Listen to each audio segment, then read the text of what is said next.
The movie's phenomenal. Great storytelling in it. Great imagery. Great music choices. Yes, the dude, ambiance was just so...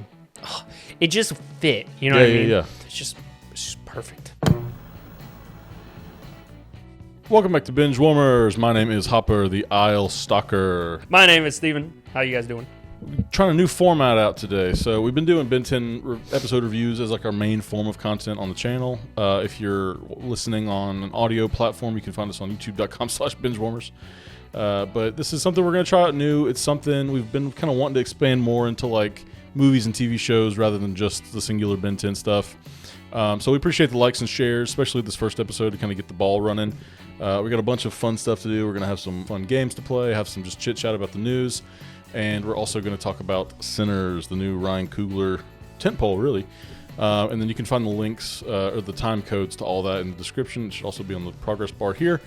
Steven, how are you doing this week? I'm doing pretty good. Yeah, I'm excited to talk about Sinners, dude. It was a freaking amazing movie.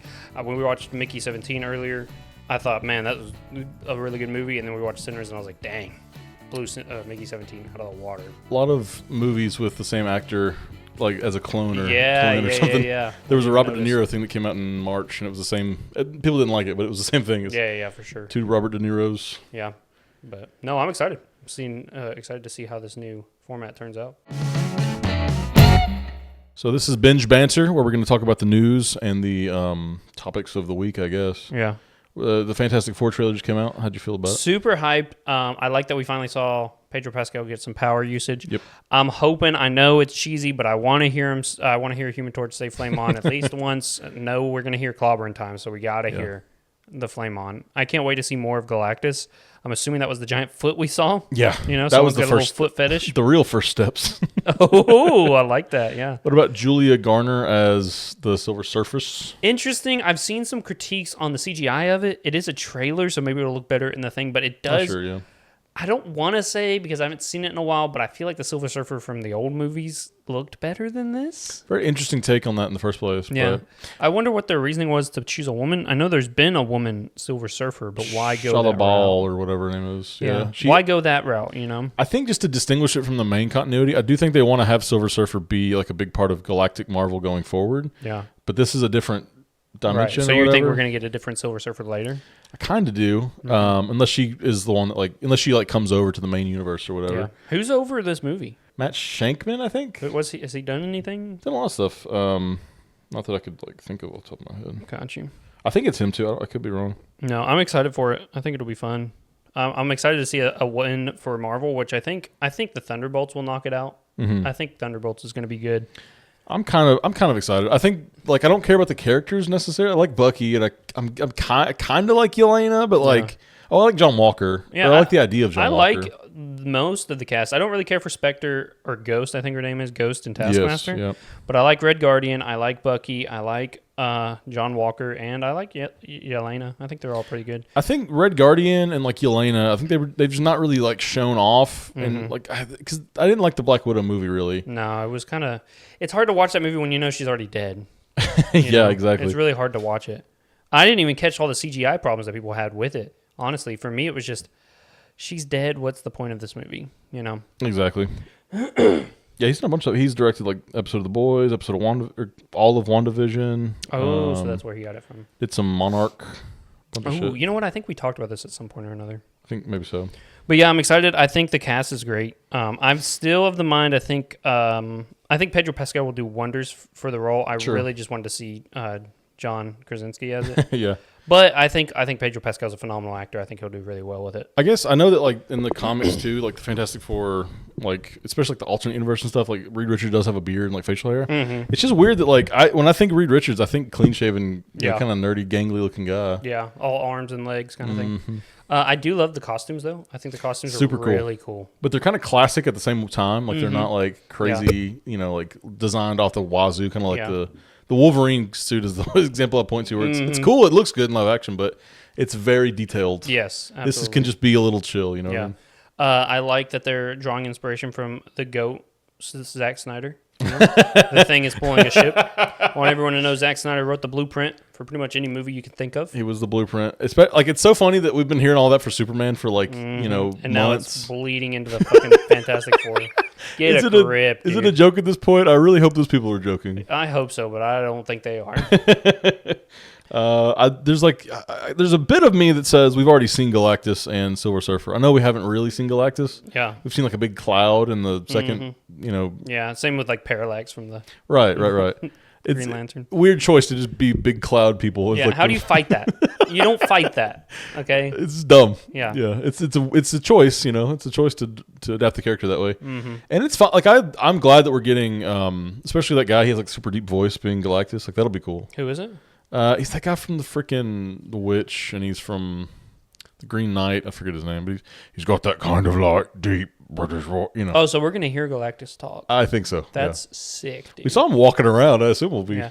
Which is wild. I thought he has to be able to eat planets. the planet. How's he walking on Earth? I think he just, from what I understand, I've read the Secret Wars comic. I haven't done a ton of Galactus, research and anything, but apparently he just appears how you perceive him. So if you perceive him kind of able to fit on the city street, then that's how it'll be. Yeah. And that's how they drew him in the comics, just to kind of make him big and intimidating, but he also can get bigger and eat when he's a Celestial. I don't know. I don't know what his deal is. He looks kind of like, he has like the head of a Celestial kind of. Yeah.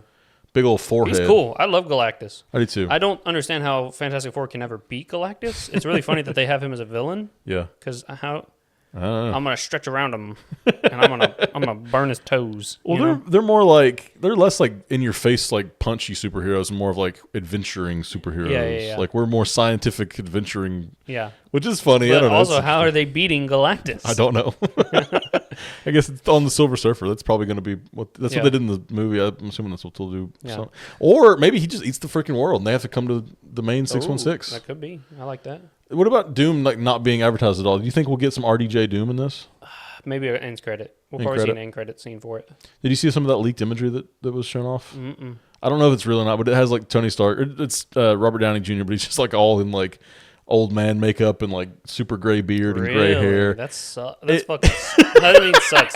That's fucking sick. I'll probably not put it up just in case it's real, but I'll show you after. Yeah. My thing is, I know a lot of people give hate on RDJ as being Doom. I think he'll do good with it. I think he'll, because RDJ is a solid actor. I think it's just people are like, well, he was Iron Man. This doesn't make any sense. Yeah. I'm kind of excited to see it because I love RDJ. It could be fine. Like we say, anything could be good. You know? But maybe I wanted a different interpretation and not have to like keep going back to Iron Man and whatever. But it sells. It's interesting that they're doing like the main hero of the last saga is now the main villain of this saga. But then like we have there's word of like Chris Evans coming back in an unnamed role. So I don't know if he's Cap. I doubt he's Cap. I doubt he's Johnny because Johnny got murdered in the last Deadpool movie. Rip to him. Rip Johnny. We got a new Johnny. It's all good.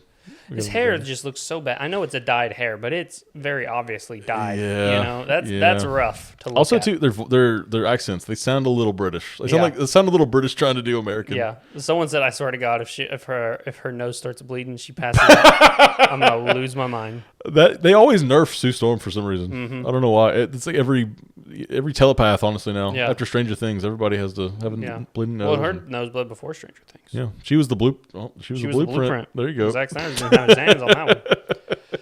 No, I'm excited for it. I think it'll be fun. I'm excited for a good superhero movie again. Which again, I think Thunderbolts will be good too. It'll be like a little appetizer before we get Fantastic Four and Superman. So Godzilla in the news. Bloomberg is reporting that Toho's investing $830 million in Godzilla. That includes a -1 sequel from the same director. That includes I'm excited for that. Films, animation, mobile games, and console games. We also got Sam Neill joining the cast of the next Godzilla x Kong movie. Ooh, I'm excited. Sam Neill. Jurassic Park crossover. Yes. Oh, yeah. I saw that the other day. I love it. Like I said, I am a big creature feature movie fan. Yeah. We're talking monsters, kaijus, werewolves, vampires. I love it all. Just give it to me. Yeah. I'll shovel all that stuff in my mouth.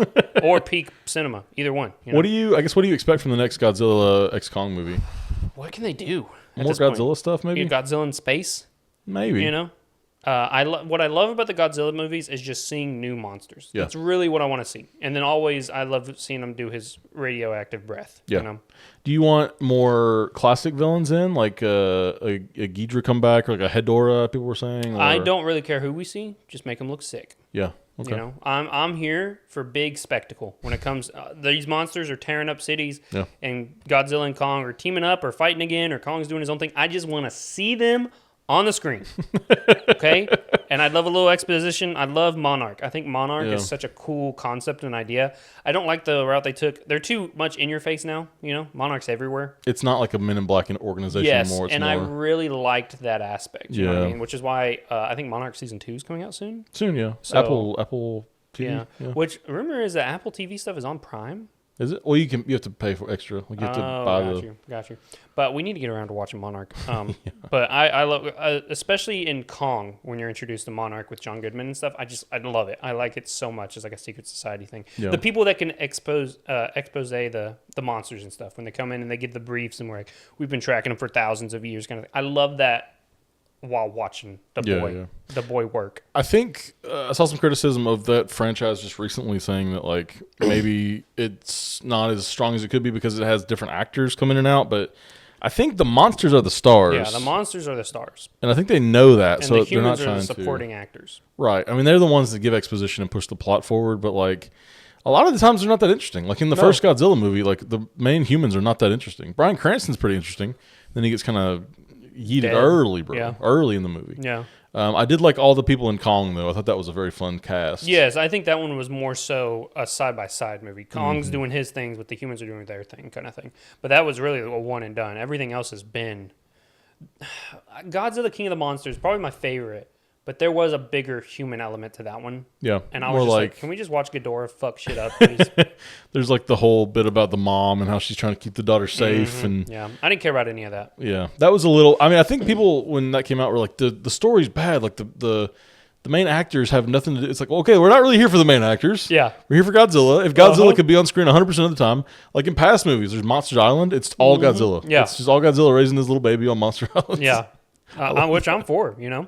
So then we get Godzilla X Kong. Great. Yep. The people took a backseat. They just were there to put the plot forward. They were not developing the plot, which I was okay with. And then you get Godzilla X Kong: The New Empire. Yeah. Great movie. Really, probably my favorite. I think I just keep enjoying them further and further. Maybe like if we're talking like story wise, maybe the Kong movie. Yeah. I really love all the Godzilla. Like the first Godzilla, how like weighty he feels and how like mysterious and crazy. He's so slow and like the old school Godzilla kind of feel. He's gotten faster and more movable and stuff, but I like him. It's good and bad with that too, because like you don't ever really see him. So then the next couple movies have to make up for that and show a ton of them. You know? What I love though is you get the spectacle of that, but then you get -1. We get the sequel coming up for that, and that's where the big story plot really goes. Like their level of storytelling for that movie -1 was just so good, and you see Godzilla doing stuff the whole time. You know, I love everything about that movie. What are we hoping for from a Godzilla -1 sequel? Oh, pissed off Godzilla. Pissed off, scorched earth, baby. Because before, he wasn't on a rampage in this first movie. He was just kind of walking around going, this is my land. You know what I mean? I'm just kind of walking. If you're in my way, you're in my way. I'm wanting him to like premeditative, like take out cities from the ocean type shit. You know what I mean? I think what I'd seen was like, can we tell a good dramatic story? This director maybe had said, if I can find it, I'll throw it up on screen here. Yeah. For all you audio listeners. But the director was saying, can I take a really good dramatic story with like a giant monster fight in the background? Yes. You know what I mean? Like, and he did it. Well, no, like an actual like Godzilla versus somebody else. Like here we got Baragon coming in or something. Oh, so like the humans are caught in the crossfire between just two rampaging animals. And what is like the metaphor of that going to even be too? Because we know that the first one was all about like survivor's guilt and the horrible destruction of Japan. Tokyo, after. So I don't know. I'm excited. Really, anything that team does, and they did such amazing work on such a small budget. And now they've got this much. Like Toho's going in, you know. So I'm excited for it. That's like quickly going to be one of my most anticipated coming up films. Yeah.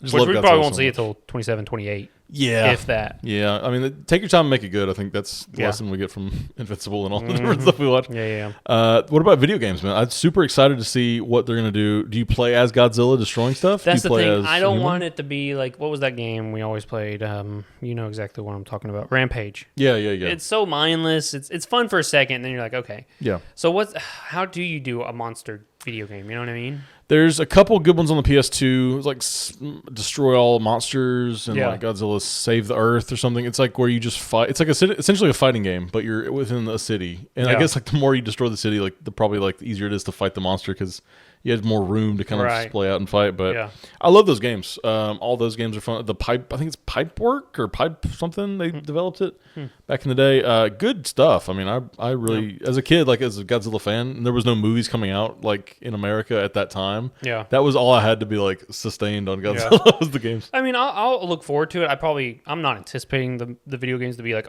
something I'll play, but I mean, if it's for somebody out there, sure, make the game. The couple Kong games we got did not do very well. No. Looked pretty bad. Yeah. There was a Monarch game supposed to come out, but I think it kind of had the same treatment of just like cheap shovelware type game. Yeah. And it's like, if you're going to make something like that, don't even do it. Yeah. Use your resources somewhere else. Have you noticed all the Godzilla presence in like the big two comics, like Godzilla versus Kong versus the Justice League, and then we got... Yeah, they're doing one now. I think Godzilla versus kills Marvel or something like that. Yeah, I think they're like a bunch of different... Like, I don't really know. I picked up Godzilla versus the Hulk recently and read that. Yeah. Only like 20 pages. It was really quick and great. Was it good? It was pretty good. It was like essentially Thunderbolt Ross. It's not, I mean, it's a non-canon kind of one issue thing, but it's essentially like Ross has Banner working for him. He doesn't realize he's the Hulk. They think they've killed the Hulk, you know? Yeah. And then Ross is like this kaiju hunter who like gets inside Mechagodzilla and fights monsters as like the kaiju killer. But Godzilla's beating him, and then Banner's in another Mechagodzilla, and then that gets crushed, and then he turns into Hulk, and so he's fighting off Godzilla, and then they like the smog monster Hedorah comes up, and it's like a man-made thing in this, and then the Hulk is like gets really severely scarred by it, so he's like, okay, well now I'm pissed off. Yeah. And Godzilla seems like he's down for the count, but Hulk like saves him with Hulk blood. Yeah. And so it becomes like a big hulked out Godzilla. Damn. So cool, dude. That's sick as fuck. I love that, dude. Yeah. More like that. I think Spider-Man's up next, like sometime this week, or next week maybe. But I don't know how Spider-Man. I think they're going to get a Venom Godzilla. Could you imagine a Venomed Godzilla? I don't know how you get cooler than that, frankly. Yeah, you can't. Imagine him swinging around on like a big.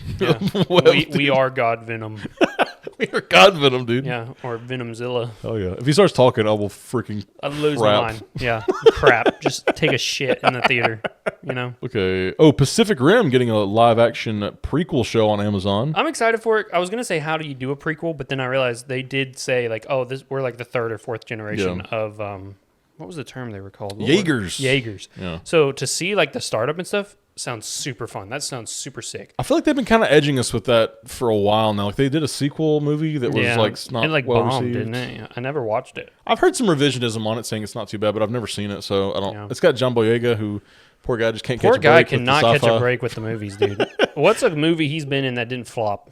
I mean, I'm sure he's been in some good like other stuff, but like his big tentpole stuff is just not really not good. Yeah. No. And it's not his fault. It's the writing.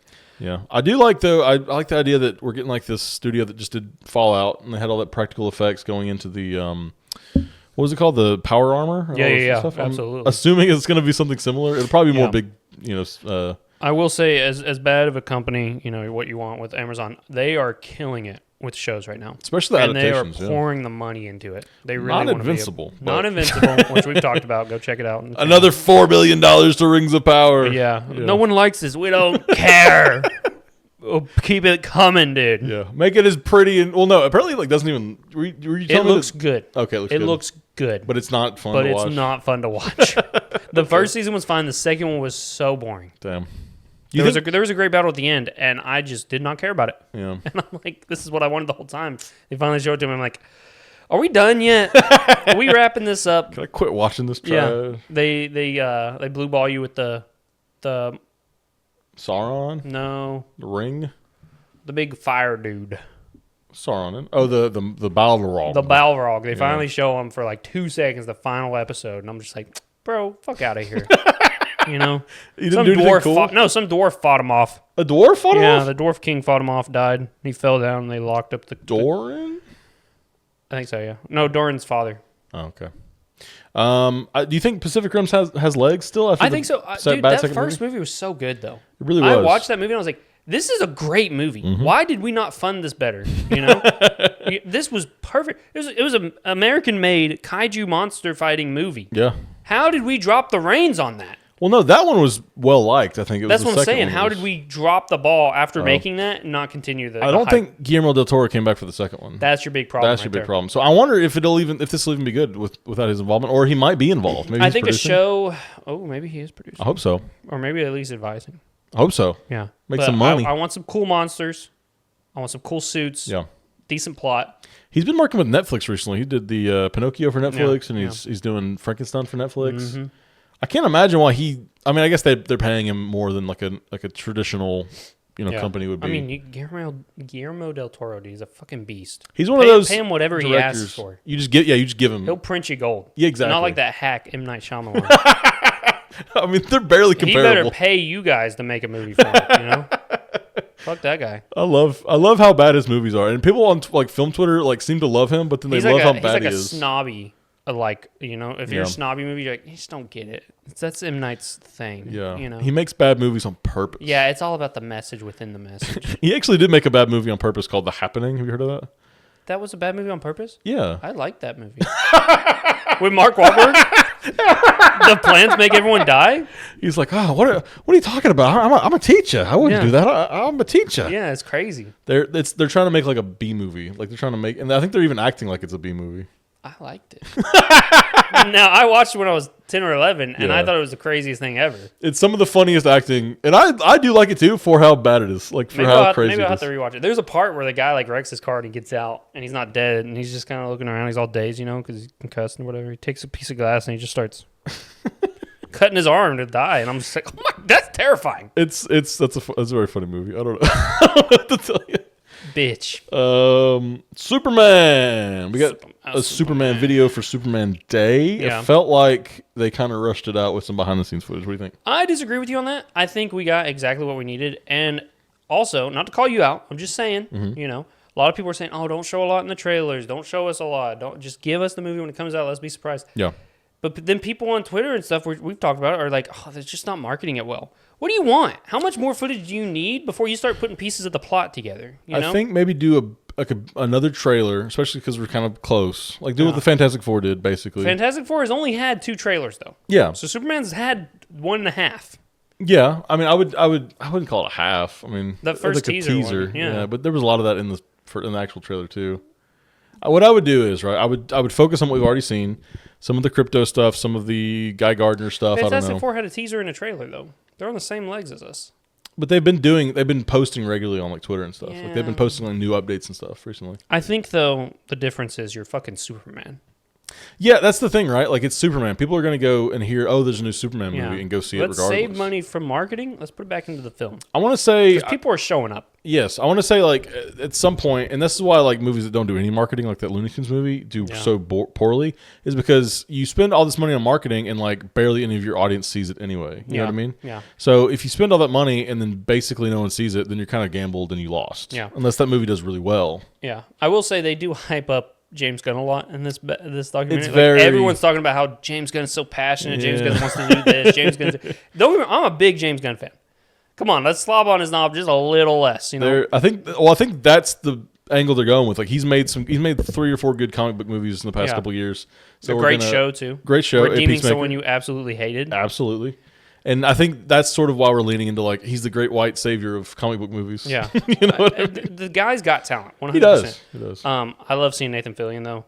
I love seeing him. Very funny looking. Yeah. He's His bowl haircut. He's actually very sexy, man. Sure. Yeah, why not? What about Hawk Girl and Metamorpho? Get some good looks in this the practical effects on Metamorpho. No, it's It's Metamorpho. No, that's not his name, is it? Mm-hmm. Metamorpho? Metamorpho. Is it Metamorpho? Give it Am a I look. stupid? Give it a Google. I may be stupid. The practical effects are really good on him. Yeah, regardless. he's one of those characters where I always like He's how he in looks. Batman Inc. Is he? Or Batman and the Outcasts. One of the Oh. two. One of those 2 teams. But I've always liked the way he looks. I like his power set. I've never really seen him kind of shine in anything, and I've never really read a comic with him in it. So I'm like excited to get more at He's Metamorpho. a lot like that a hero from My Hero, the guy who eats different things and he can like make different abilities. He usually interesting. like eats squid because he can use different parts of his body as like different things. Can't he just like control elements essentially? Like he can turn his body into any element? Or whatever? Yeah, something like that. It's pretty cool. Yeah, Good powers. very useful. Yeah, and I don't want to speculate too much on the plot, like we were just saying, because I don't want to ruin the movie or have any kind of like. I like the brightness he's coming with the Superman too. Yeah, he's talking about he's like Superman's hope. He's love, he's compassion, he's the American dream. It's Superman.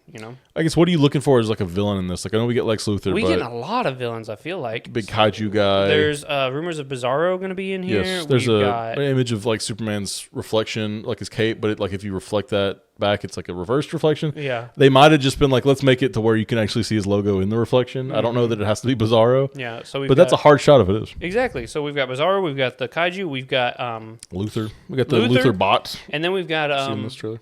The guy funding all of those other heroes. What's his name? Maxwell Lord. Maxwell Lord's going to be in there. So we got a packed out villain cast, I feel like. I agree. And then we got all the heroes and stuff too. Is it going to be bloated?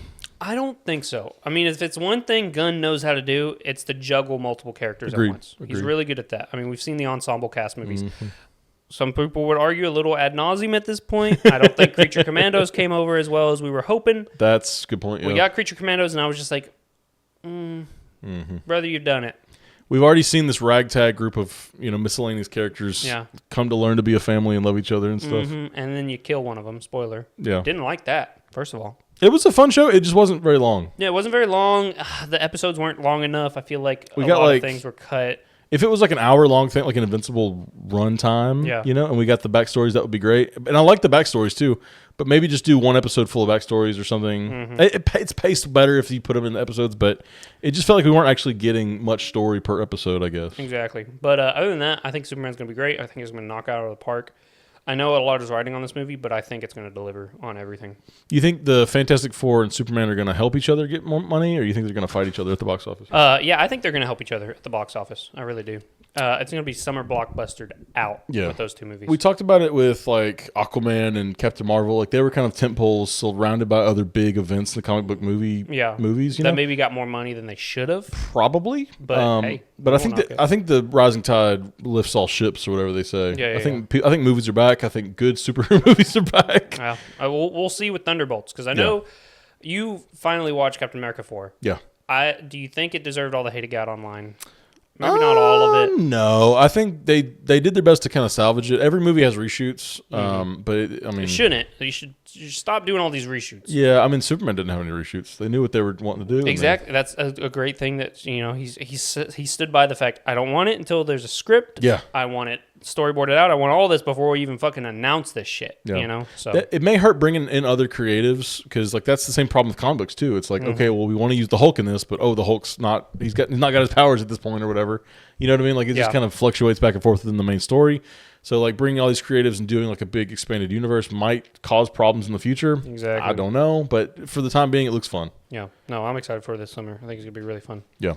What else? Oh, Star Wars, bro. I know you hate Star Wars, but we'll just. I know. I saw you put that on the docket, and I was like, I don't care. Did you see the image of Rada the Hutt? I didn't. I was looking for the image itself because I heard it was there. I couldn't find it. But Jeremy Allen White playing a Hutt just cracks me up. Apparently, there's that's been done before. That's not like a super new thing, like a super buff Hutt. But like just the idea of that is so funny because we just know the Hutts is like big, fat, stupid slug monsters. What the fuck? And this is Jeremy Allen White? Yeah, he's voicing him. He didn't turn into a slug to be the scary. I will say the Mandalorian part was probably the only salvageable part of Star Wars in the past 10 to 15 years, but I'm just done with it. I'll watch it when it comes on streaming. I'm not going to the theaters. Yeah, I probably agree with you. I think The Mandalorian and Grogu might be the worst title I've ever heard. Oh, absolutely. That's terrible. You couldn't think of anything else? Baby Yoda would be a better title. Absolutely. They hate that, though. They do hate that. They hate that. He's not Yoda. No one said that. He's a baby. He's a baby, but he's also a man. What is this species' name? I have no clue. Oh, okay. I have no clue. One of my favorite characters, Yoda. I have no clue what his name is. What his name of the species is. Do we know that as a... Maybe. Probably. I would assume Star Wars is so expanded out that I'm sure there is a ton of that stuff. But we also got a animated Maul show, Shadow Lord, announced. What do you think about that? Animated Maul? Darth Maul. Oh, I don't fucking care. I do not care. I think this is a little 2000 late. I think if you gave us this like 10 years ago, I would have went gaga. Yeah. Shot loads out of my nutsack for this. But now it's like whatever. I'm telling you, and as someone who will watch the sloppiest slop ever, right? Because I just love watching movies. Yeah. I could give two shits about Star Wars. I'll watch anything else in the fucking world besides Star Wars nowadays. There was a whole big Star Wars celebration in Japan, and they announced all this stuff. We're getting Star Wars Starfighter with Sean Levy and Ryan Gosling. Sean Levy of Deadpool and Wolverine and Free Guy fame. Free Guy fame? You hated that movie. I know, that's why You hated me for dragging you to the movie theaters. I still hate you. And Dairy Queen was closed afterwards. You didn't even get your milkshake that I promised. Sucked ass. What a terrible movie. It was a fine movie watching experience. I just did not like that movie at all. Yeah. Sean Levy, he's done some okay stuff. He did like the Night in the Museum stuff. I love Night at the Museum. Good. Great trilogy. But maybe like his newer Ryan Reynolds era. I don't feel like he's like a creative. I feel like he's like just letting Ryan Reynolds do what he wants. Yeah, and he's just putting Sean Levy on there. Yeah. Even though we get Ryan Gosling, I think he normally picks pretty quality stuff. I love Ryan Gosling, dude. This I don't think we have a synopsis or anything. It's called Starfighter. Star Wars Starfighter. It's a movie. Yeah. I honestly don't believe any of those movies are coming out though. Like Taika Waititi's supposed to have one, and there's supposed to be like a new trilogy coming out with all these people. Like, all you people. It's not happening. No. Let Star Wars die. Yeah, I have a note here. I don't believe most of this. Yeah, it's not happening. If it does, cool. You'll watch it maybe. I won't. What's her name? The lady from Alien. She's gonna be in the new Mandalorian. Ooh, Sigourney Weaver. Sigourney Weaver's gonna be in the Mandalorian. Nice. Finally crossing over from Alien to Star Wars. When are we getting another Alien movie? Can we talk about that? Yeah, we're getting like 2 Predator projects. We're getting that show this summer, I think, in Hulu. Badlands or something. Yeah, Badlands. It's an Alien on Earth type thing. Oh yeah, Alien Earth. Yeah. Looks great. Yeah. I'm excited for that. Yeah, that's literally this summer, isn't it? I hope so. Fuck yeah. Oil me up and fuck me in the ass. I wouldn't go that boy's far. Done. I wouldn't go that far, but yes. Oh, I love alien shit, dude. Give me all too, of that. dude. Honestly. Even the bad shit, Covenant. Covenant wasn't that bad, honestly. I think even the bad stuff has some fun stuff about it. Yeah. Like it's not as Was bad it as Alien 3? Yeah, even Alien 3 has like some really good moments. The prison world? You get that whole image of like it snarling at her from the side. Yeah. Yeah. Love it. Great. Give me that. Give me that. Give me that. Marvel is coming back with the Swimsuit edition. edition. How you feel about that, man? Oh, I'm a gooner. I'll watch it. I'll look at it. We said we'll give you a little bit of a plot in there just so you know. But we all know we all know what you're coming here for. And I said, yeah. Let me see them milkers. Well, they do guys too, man. I'll look at them too in Speedos. Yeah, dude. Let's see them bulges. No, they said Marvel Rivals is doing well. You know what? Fuck it. Bring this out of retirement. Marvel Rivals made everyone bad as fuck, and then they made like billions of dollars. Yeah, because it turns out people like looking at attractive people. Okay? With superhero media, you can get away with making them really hot. Yeah. You know what I mean? Like they're going to be fighting crime like 24/7. They're going to be buff and jacked. Like, yeah. Or toned and, pretty. Bootied up. Soft on the face. Yeah, sure. A hard on the fist. This ran from 1991 to 1995, around that era when like supermodels and big, Yeah, titties. it was that era for it. Maxim and Dirty Mags and Feels shit. like we're coming back, yeah. I love it. America is healing. The world is healing. I have a note here. Gooners will buy it. Oh, yeah. Yeah. Absolutely. Yeah, good on Marvel. I think that's. And if you're upset about it, don't fucking buy it. It's that easy. Yeah, it's not going to be plot relevant. It's going to be a one-off issue. Go complain about it somewhere. Yeah, Let us anime does it all the time, bro. Anime be like Anime Beach episode. Here you go, dude. The amount of fan service anime gives, and guess what? It's a fucking multi-billion-dollar industry. Yeah. Okay, that brings us to our main idea. Hopefully this is what you clicked on the video for. Maybe not hopefully, but this is what you probably clicked on the video for. Sinners came out with a $90 million budget, expected to make $40 to $50 million this weekend alone. That's insane, dude. 98% of critics gave this a good review on Rotten Tomatoes. 96% of audience gave this a good review on Rotten Tomatoes. Got a cinema score, which is very rare for horror movies. Yeah. This is incredible. Yeah, it's very good. It's cinema. I told you when we walked out of the movie theater, it is the picture of the year. Sure, yeah. For Oscars next year, I'm excited. I will probably watch the Oscars just to see what this movie gets. That's how dedicated I am to this film. We're going to do a non-spoiler review here, and then we'll tell you when we're going to talk about spoilers. Yeah. Just right off the bat, like if you're hesitant to go see this, go see it, obviously. Yeah. It's very much artsy, but it's not artsy enough to like eliminate, or it's not artsy enough to alienate an audience. Mm-hmm. Don't watch any trailers if you haven't seen the trailers. Right, there are a few spoilers in the trailers that I wish weren't in there. Agree. So don't look at the trailers if you haven't already. They could have even pitched this as like a normal normal kind of like period piece where they're just opening up a bar. They don't need to have like a big vampire presence in the trailers. Yeah, absolutely. But that's sort of the plot. Like we get Michael B. Jordan playing twins. There's a rumor cousin. was that it was supposed to be Michael Jordan and Jonathan Majors. Oh, sure, yeah. I couldn't find if that was confirmed rumor or not, but I don't know. Michael B. Jordan said he would work with him again. Yeah, recently. So I think so. There's chemistry there, and Ryan Coogler has worked with both of them in the Creed movie. So a little bit of controversy behind the Jonathan Majors and how it messed up the Marvel machine. Yeah. So, but yeah, great. Like you said, because what it looked like is they acted separately. Yeah, they definitely. Yeah, he acted right. each one separately, how effective it and then was, they moved it together. It was so effective. You genuinely think that he had a twin brother. Yeah, and I think Coogler, he's not really made like a horror thing before. Like he's made some dramatic stuff, and he's done like the action stuff with Black Panther and sports stuff. Drama, sports. So he's made some like I love when a director does that, and just like expands his like chops. You know what I mean? And I love that he's like every movie is like Michael B. Jordan's going to be in here. If you've got Coogler, you've got Jordan. I saw some people comparing them to Spike Jones and Denzel Washington, like every single movie. Oh, yeah, yeah.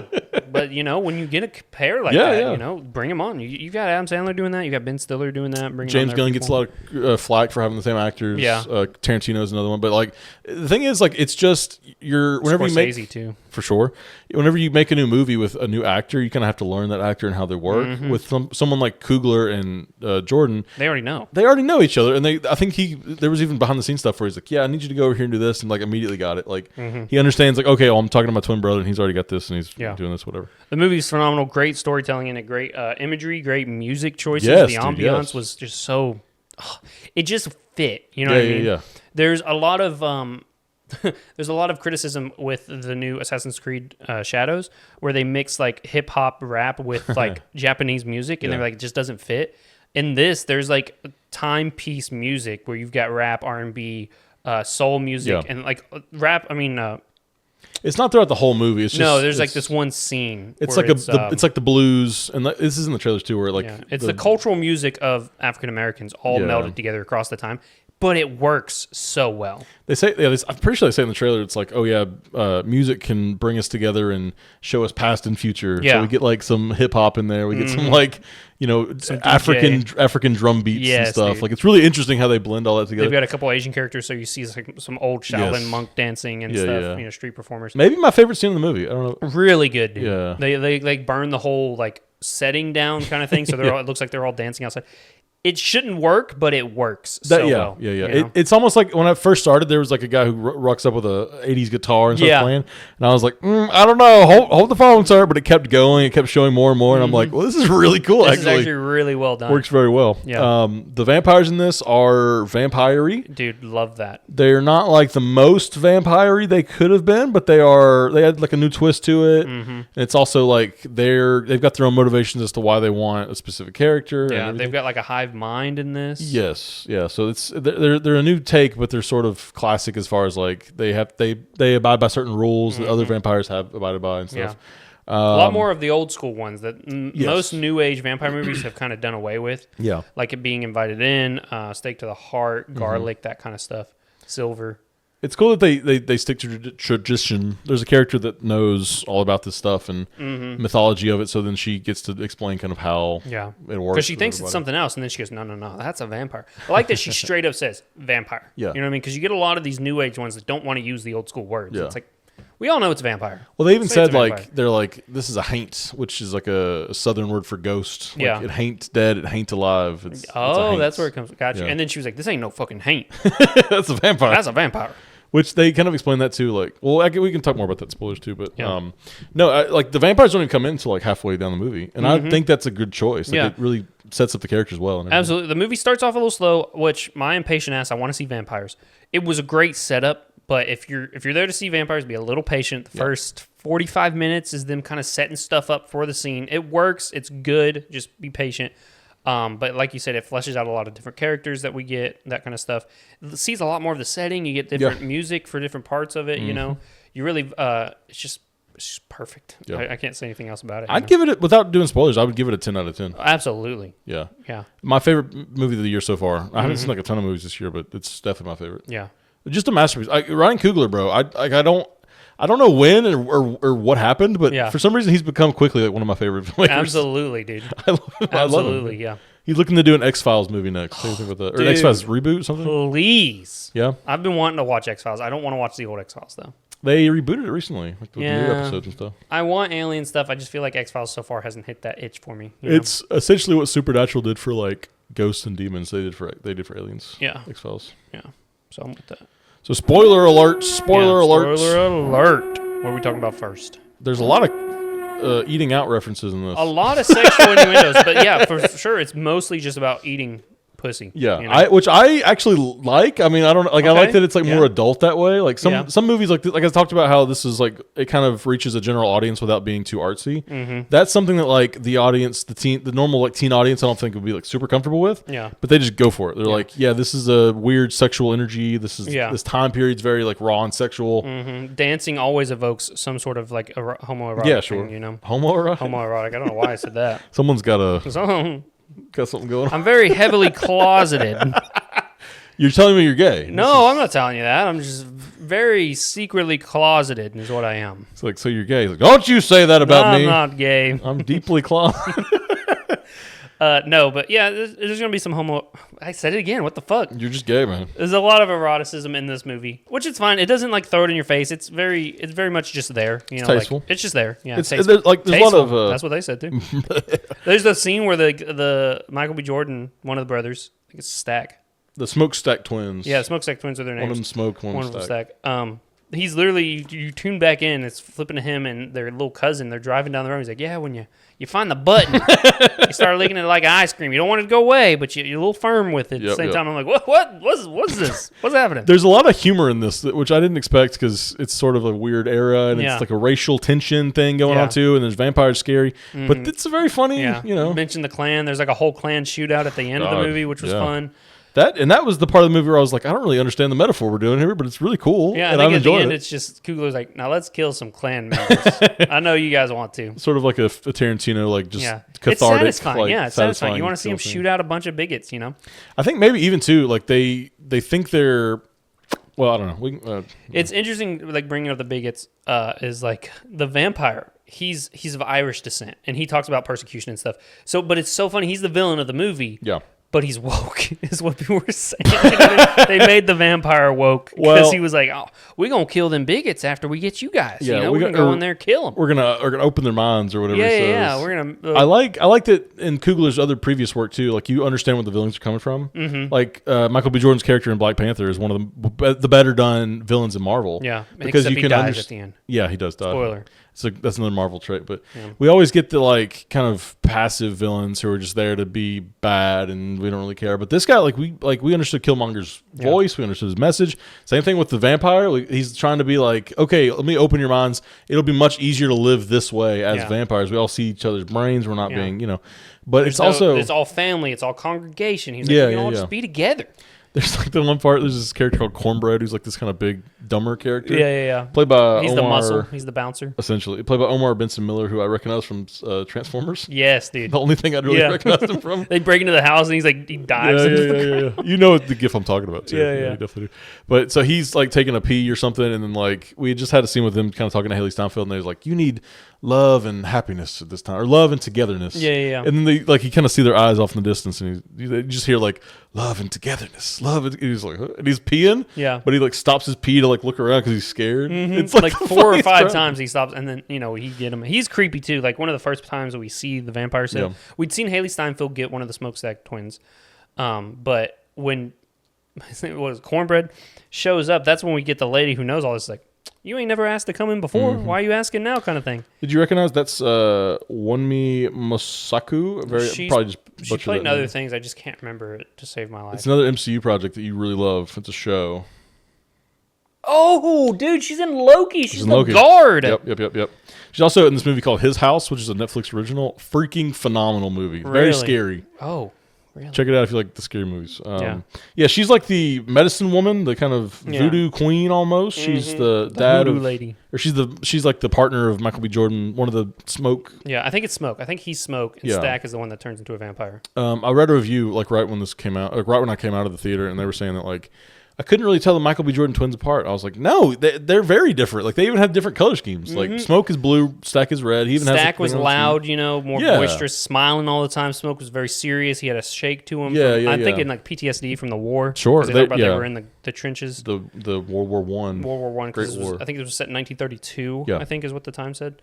No, great, very different. Very different. And like, they handle situations differently too. Like there's the vampires, they're trying to come in but like this juke joint that they've built is for essentially black people. Yeah, they want their own place to come and dance and hang out. It's Jim Crow America, like they wanted their own thing, what I mean? And so like the Irish and like the Irish need turn like two kind of clans related people into vampires with them, and they're all singing these little tunes. It's so funny to see. It says like bluegrass.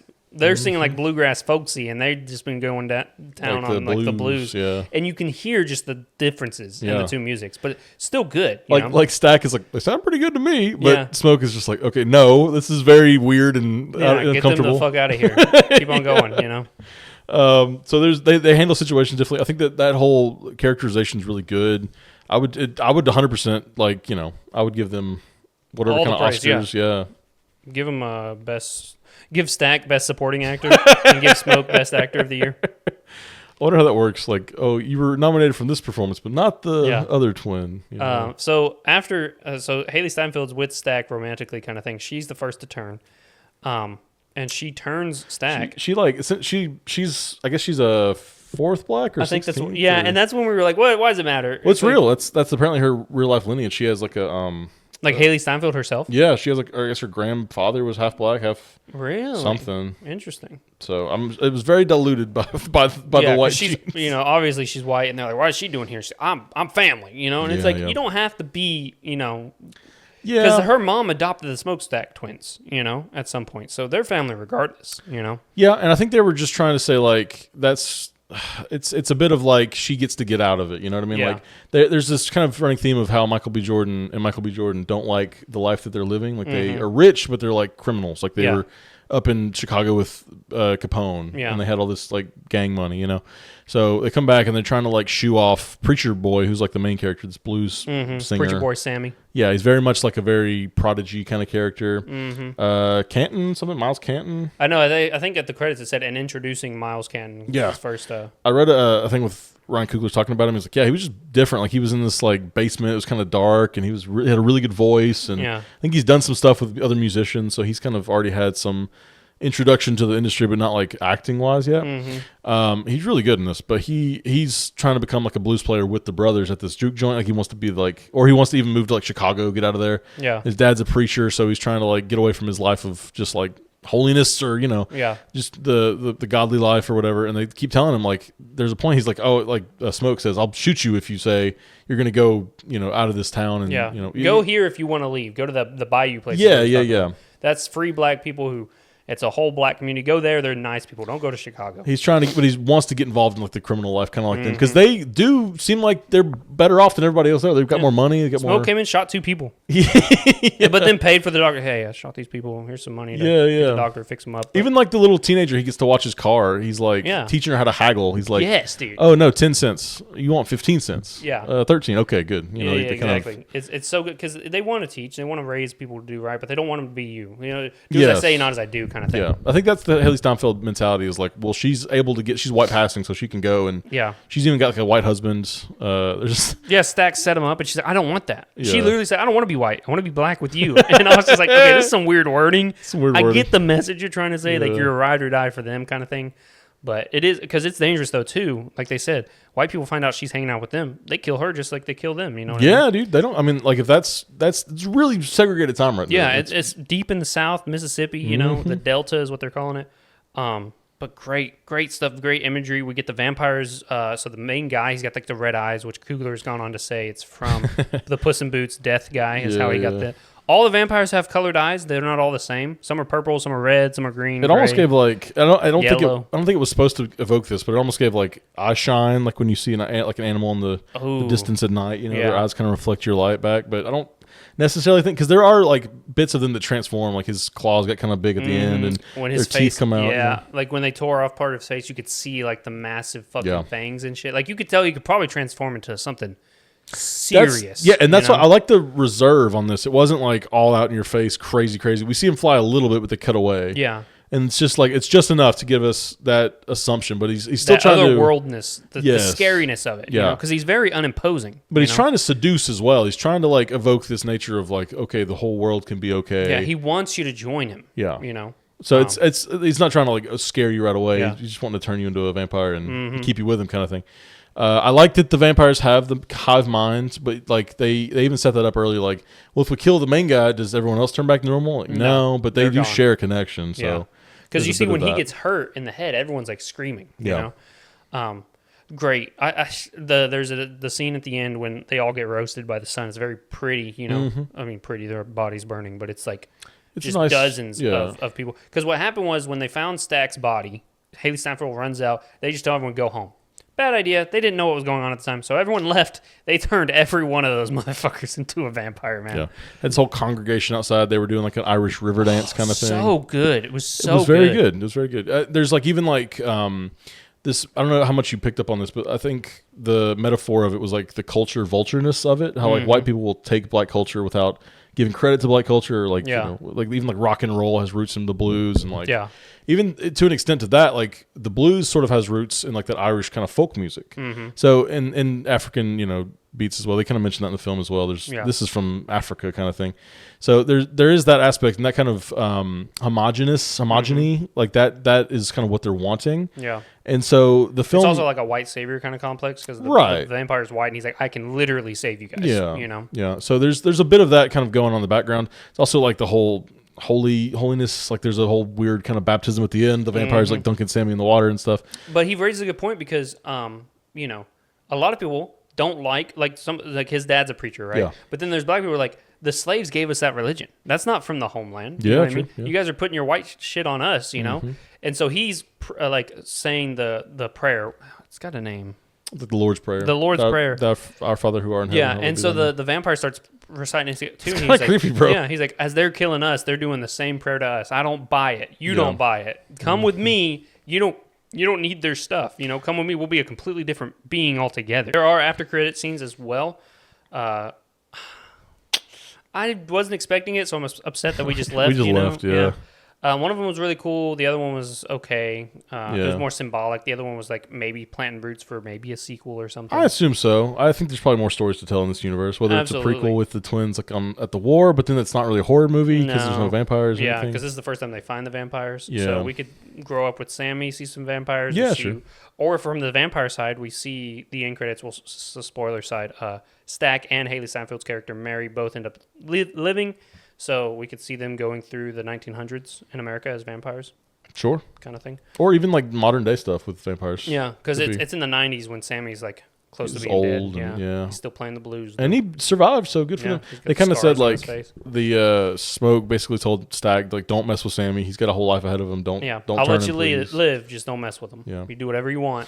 There was a whole bit about like this sack Michael B. Jordan's Smoke wears around his chest. Yeah. And I loved his character the most probably. He was so tortured. Yes, he was tortured, and he had this like love with B-15, whatever her name was. Yeah. It's a very hard to pronounce name, and I'm sorry for that. But she's like this kind of voodoo lady, so she has all these like medicine. She's even the one that knows about like the vampire garlic and everything. They're passing garlic around in a circle to like eat it.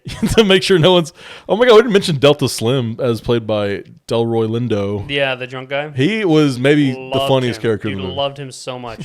He's like, you play? And he goes, yeah. And he goes, he's like, man, you play that shit on my corner, dude. I'll kill you right here. And Stag's like, I'll have to kill you for it too. He's like, I'm just saying, this is my corner. You don't need to be playing that right here. I don't care how good he is. He didn't want to leave the gig he was at, but then like they gave him a little bit of beer, like Irish beer, like real beer, because he'd been drinking like corn beer, not wheat. And he was like, this shit good. This is better. Yeah. So they give him double his pay and then give him that for as much of that as he can drink. And anyway, good, really good depiction of the time period. There's like a general store thing with like the Asian characters there, the ones like helping them kind of get everything. It felt like a kind of a Brother Where Art Thou-y vibe. I think it was the same sort of time period.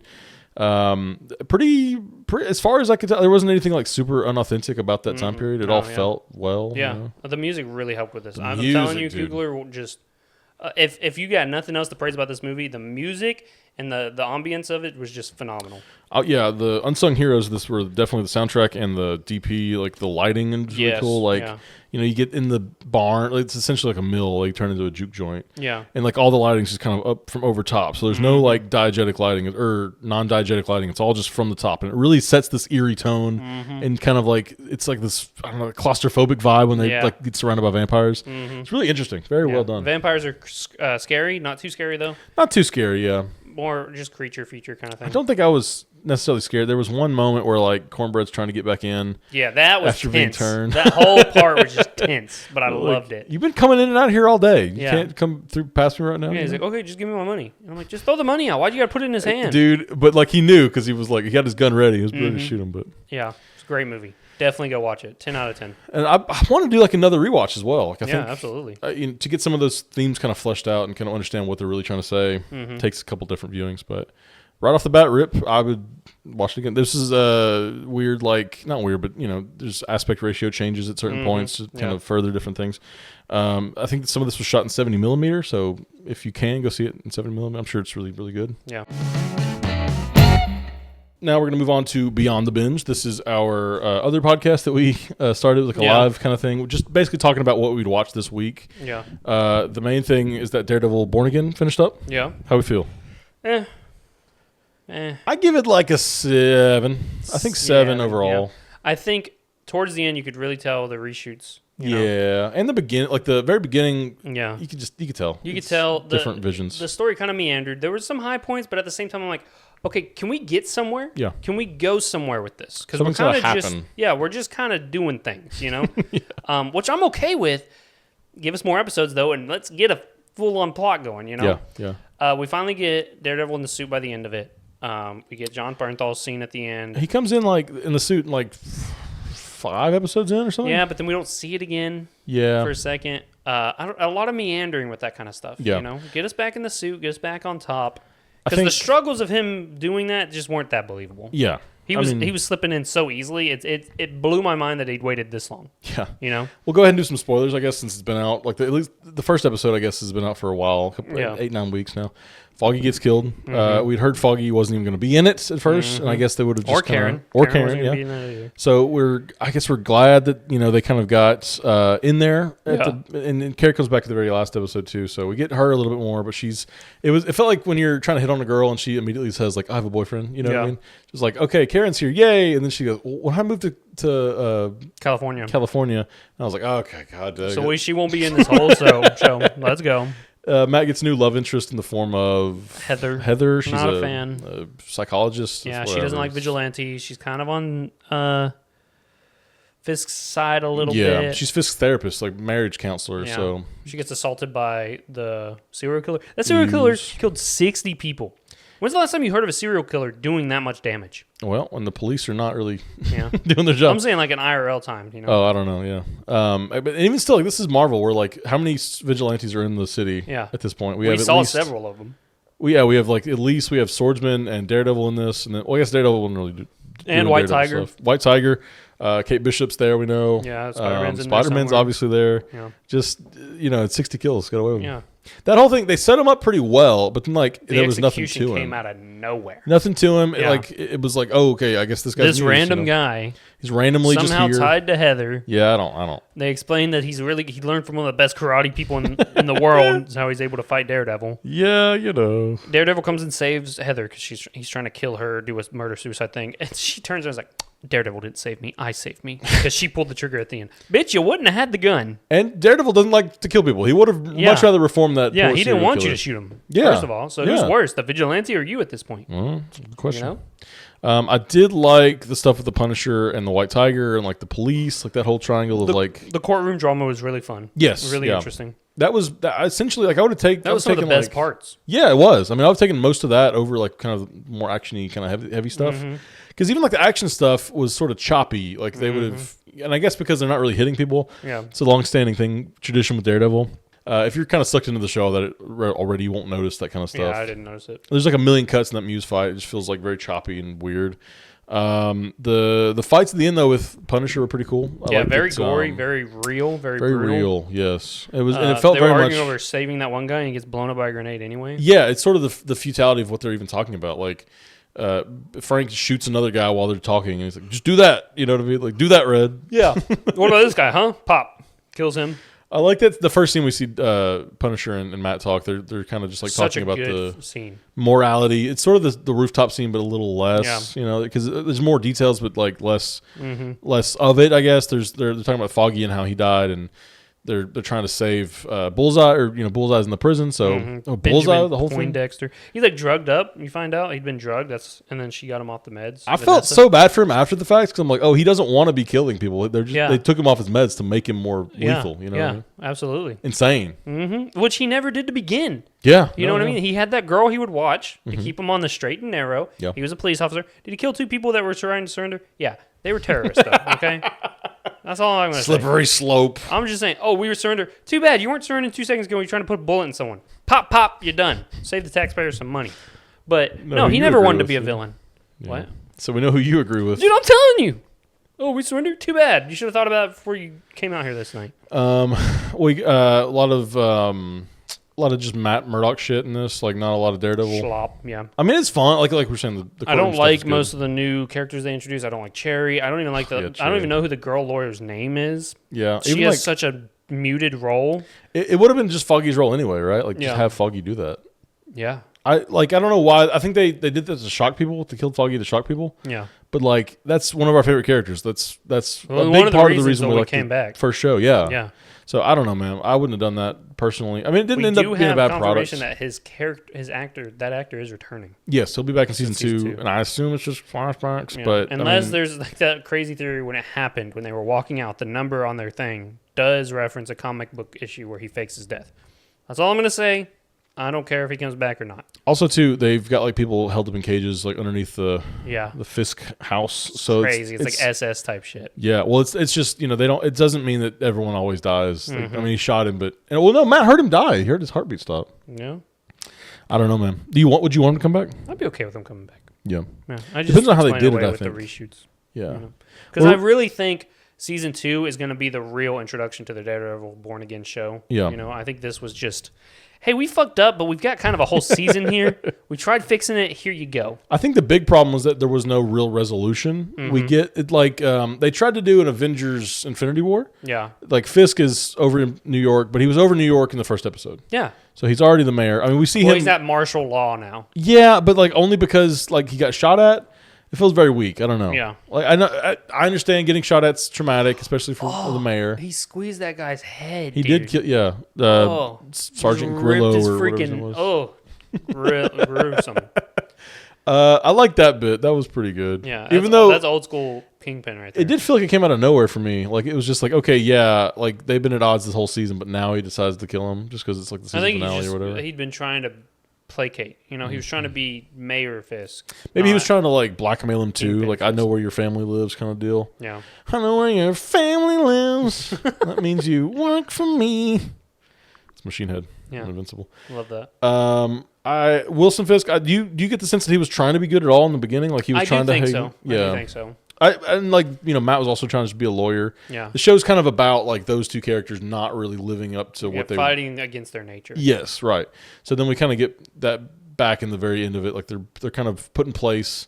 It felt like a nothing thing. Like they could have just already been in place. You know what I mean? I did like them coming to the diner and talking together. That was fun. I love when the villain and hero get together like that. That's why I really like Professor X and Magneto so much is because of the level of respect they have for each other.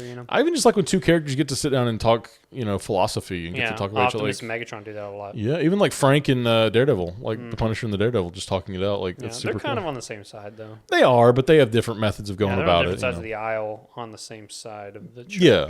That's a good, The bank episode I really enjoyed. Really fun episode. A lot of people are like, it's filler. It's like, it's good filler. Shut up. It's good filler, and it's also like, that's a big introduction to why he comes back to Daredevil, too. He gets tired of like being taken advantage of. He gets tired of all the slop happening in the city. He can't help everybody as a lawyer, so it's like, well, I've got superpowers, you know what I mean? I might as well do something with them. Fuck. Follows the guy back out of the alley, even though he thinks he gets away with it, and breaks his leg. Fuck out of him, dude. Oh my God, that leg break always hurts. Was that Miss Marvel's dad in there, too? Yeah. How do you feel about that? I love Kamala Khan. They I'm a kept Kamala Khan stan, dude. mentioning her too. It was like, oh yeah, my daughter. Here's Miss Marvel. Well, that's what any dad would do with a I know. It just felt a little odd. dad, you know? It felt a little like Dude is MCU, jealous. a little MCU-ish. Like, oh yeah, here's this character we know from this other thing. You know, I'm okay with it. I didn't mind I've it. got a soft spot for Kamala, though. I think she's a really good character. Wish she did more. Wish they had more. Yeah, totally. I think she's been kind of treated unwell with the writers and stuff. But Yeah, no, I think the Potential's fans there. are weird too. You know, yeah, potential's there though. potential is there for sure.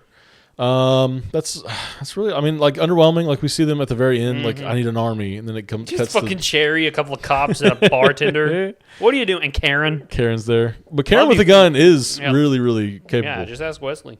Yeah. Oh wait, you can't. Yeah, there's a new Wesley in this. His name's like Buck or I something. like him.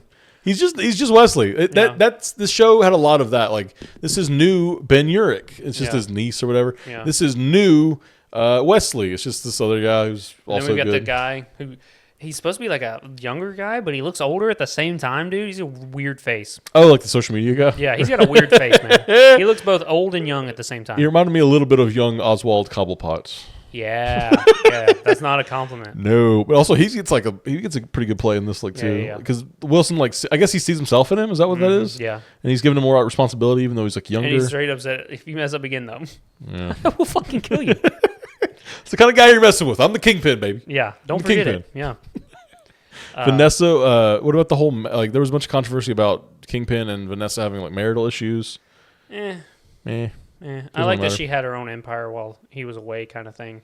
It's just I feel like that was another bit of like the MCU kind of like taking away from this product was like okay, he was an Echo, and I guess he got shot in Hawkeye, so like there would have been a time period where he wasn't in charge. Yeah. So like that kind of that sets up this arc of okay, I'm a good man now, up until I am Kingpin. Yeah, but then it also invalidates the whole Echo thing. Yeah, it she kinda made does. him feel like emotion and shit, and now Yeah. he's just back to regular.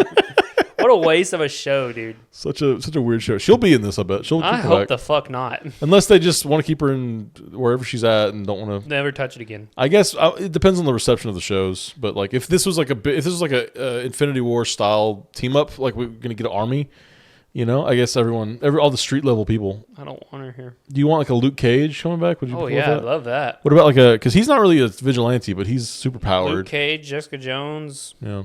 Iron Fist, bring them in. Don't bring in Echo. What's the girl from Iron Fist name? Bring her too. I like her. I don't remember her name.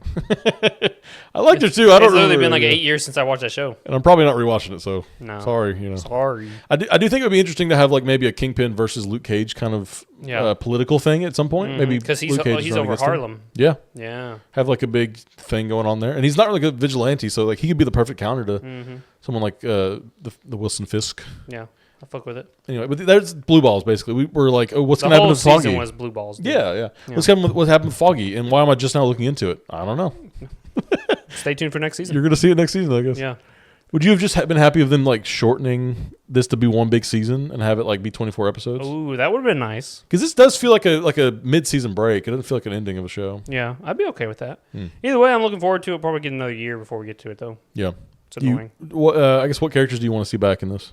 The Defenders, first and foremost. All four? Mm-hmm. All three, I guess, that we don't have. Yeah.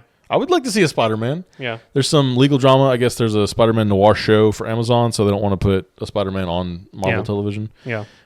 You also get Kate Bishop. Where's she at? The Swordsman was there. Give me Kate Bishop. What is Kate Bishop?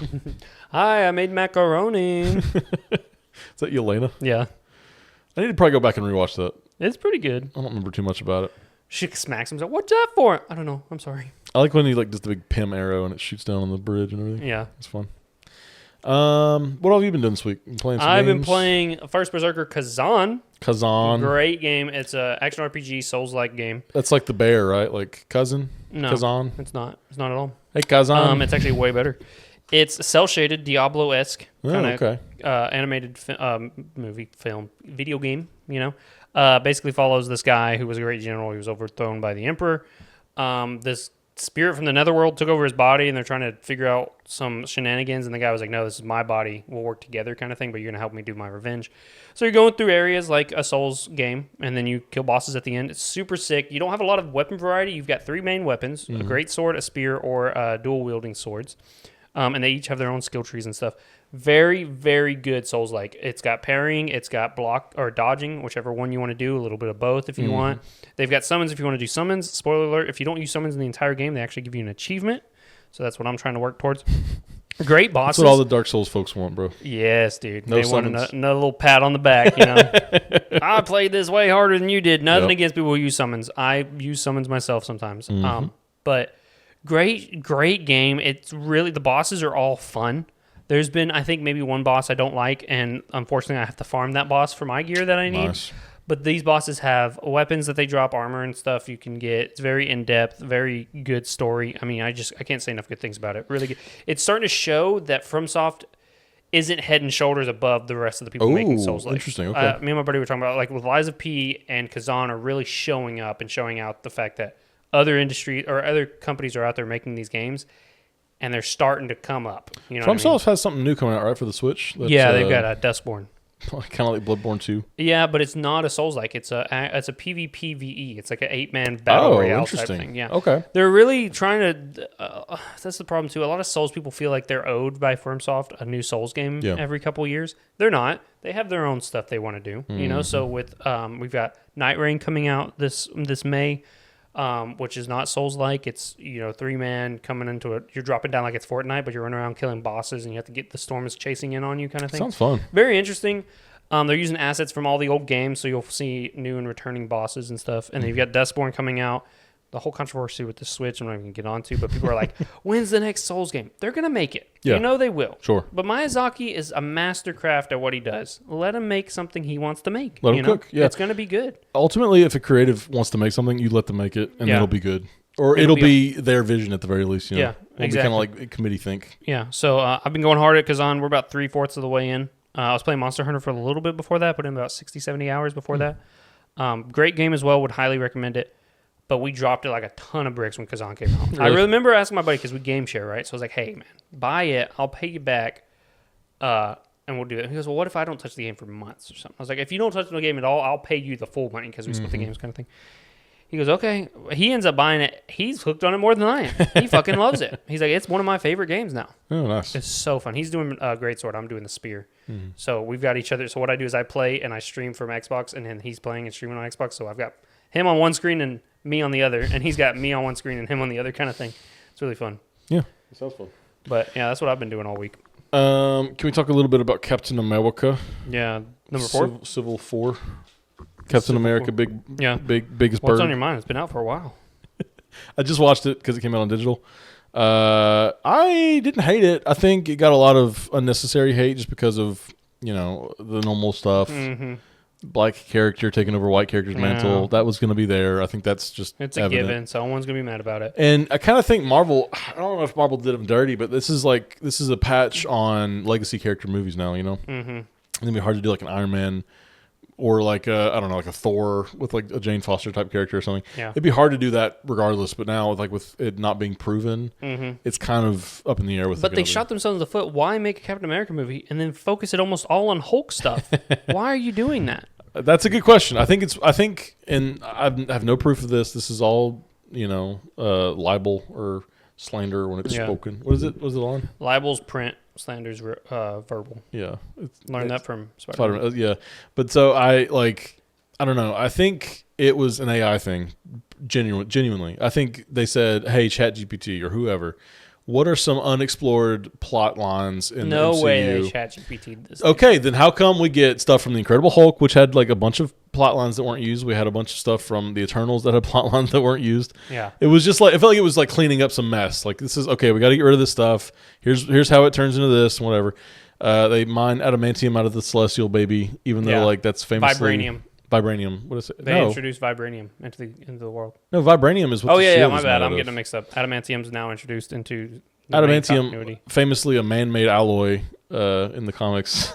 Not in the Deadpool or X-Men Origins Wolverine, though. No, I'm saying in the comics. It's we don't care about comics here. We're the MCU, dog. Okay. You just scoot that stuff to the side. Don't even worry about it. Speaking of like just like I don't know, like bastardizations or even like just changes that don't work. You get Joaquin Torres as just like another Falcon. Yeah, there's no original point in him. Yeah, in the comics, this movie made me want to read some comics because I went and looked up Joaquin Torres. I'm like, did they just really make another Falcon? But he's like bonded with like bird DNA, so he's like a bird. He's like a Falcon literally man. a Falcon man. Yeah, so that's cool. That's so much cooler than just him being a second Falcon, even personality-wise, being the exact same as Sam Wilson. Yeah. We also get Sabra, who had a bigger part in the original thing, the big controversy with the Israel stuff. Yeah. Sabra, another Incredible Hulk supporting character, X-Men. They had like Captain a whole Britain. suit for her, and then they changed it. So like, there's one scene you can see the suit poking out of her whatever jacket she's got on. Very tiny lady. Tiny lady, not very tiny. Scary. They say she's ex-Widow, which I hate because that just like devalues any of the Black Widow stuff. Yeah. Because there's like a ton of them out there apparently now. Yeah, I hate that song. When they said ex-Widow, I said, okay. If you say so. Cool. Also, it's like they make sure to tell you she's Israeli, but then they don't say like why she's working for the U.S. president. Yeah. I thought that was a little weird. She was born in America, most likely. She had an accent. So you can have an accent. I've got an accent. But not an Israeli accent. I could have one if I don't want to get canceled. Anyway, or if I want to get canceled. She got canceled. She was kind of wiped from the movie. She was supposed to be like the main character at one point. So was she outspoken, or is she just because I don't know. Israeli? Because that's a little racist in my opinion. I think just that character, what that character stands for. 'Cause she's like the Captain America of Israel. Like she's like, you know, that even like her character named Sabra means like proud Jewish Israeli or something like that. Like they're just like, we don't want to deal with this. She's just kind of in it. She's not really big. Don't pay attention to her. Yeah. Then the leader comes back after all these years. Wasted Tim Blake Nelson. I think it was just it very much felt like a first phase MCU movie to me. Mm-hmm. Like, okay, we're not really into all the comic booky stuff yet. Like we'll have Joaquin Torres, but he's not going to be a Birdman. Yeah, he'll be like, you know, whatever.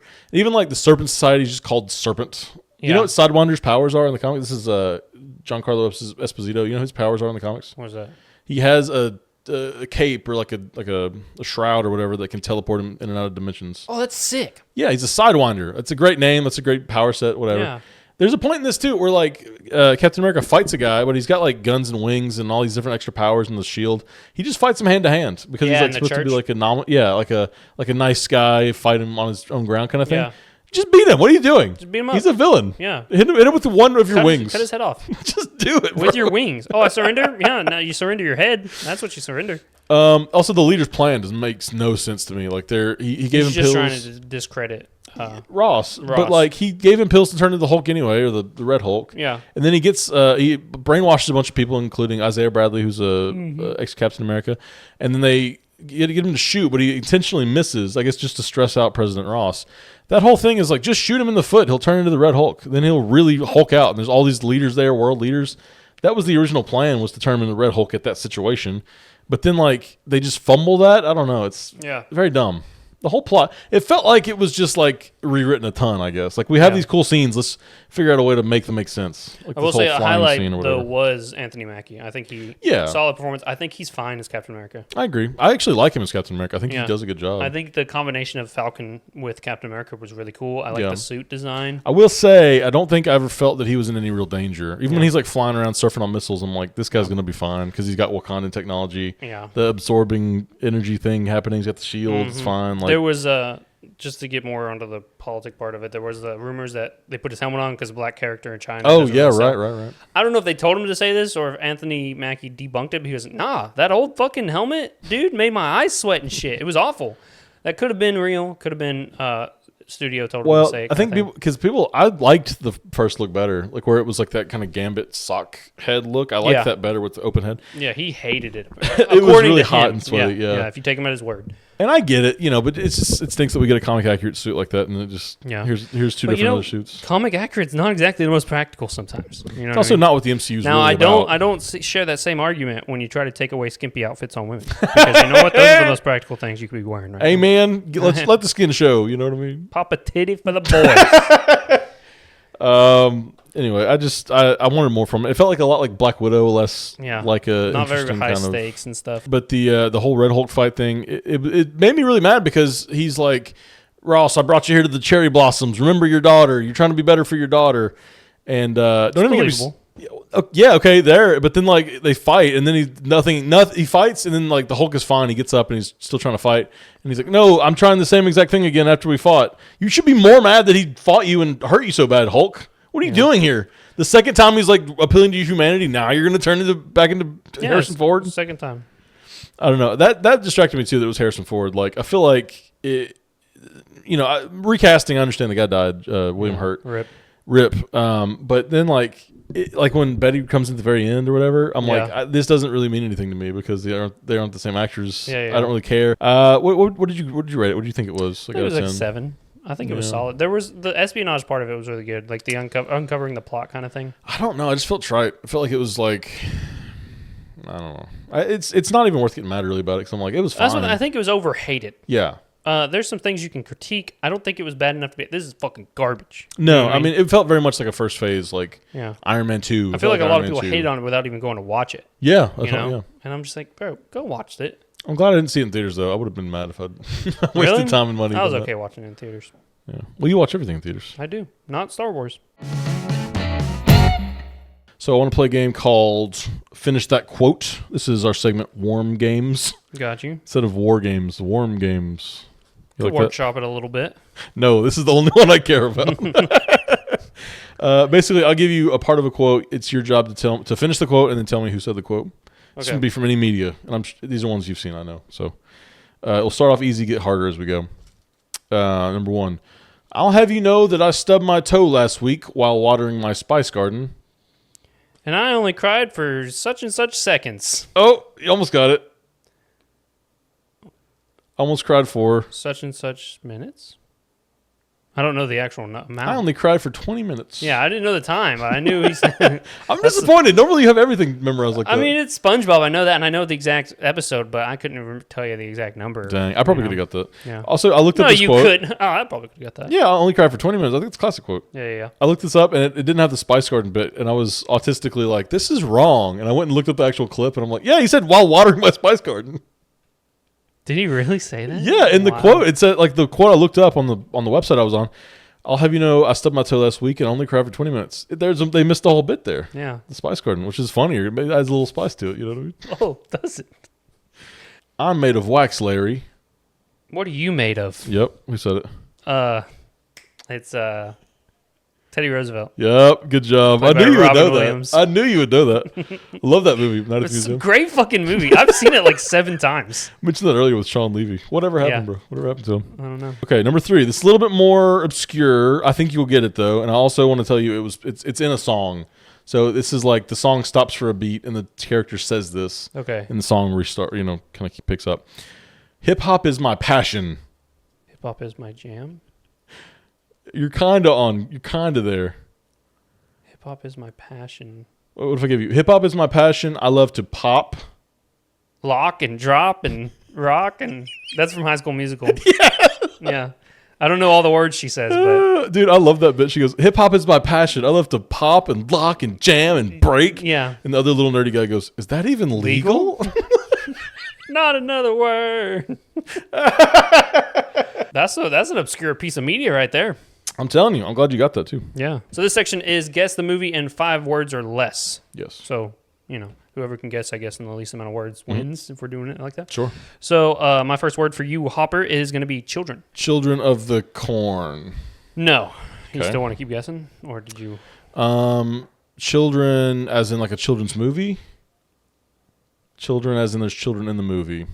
I'll get a second hint. Okay. Second hint is going to be hair. Children and hair. I want to say Tangled.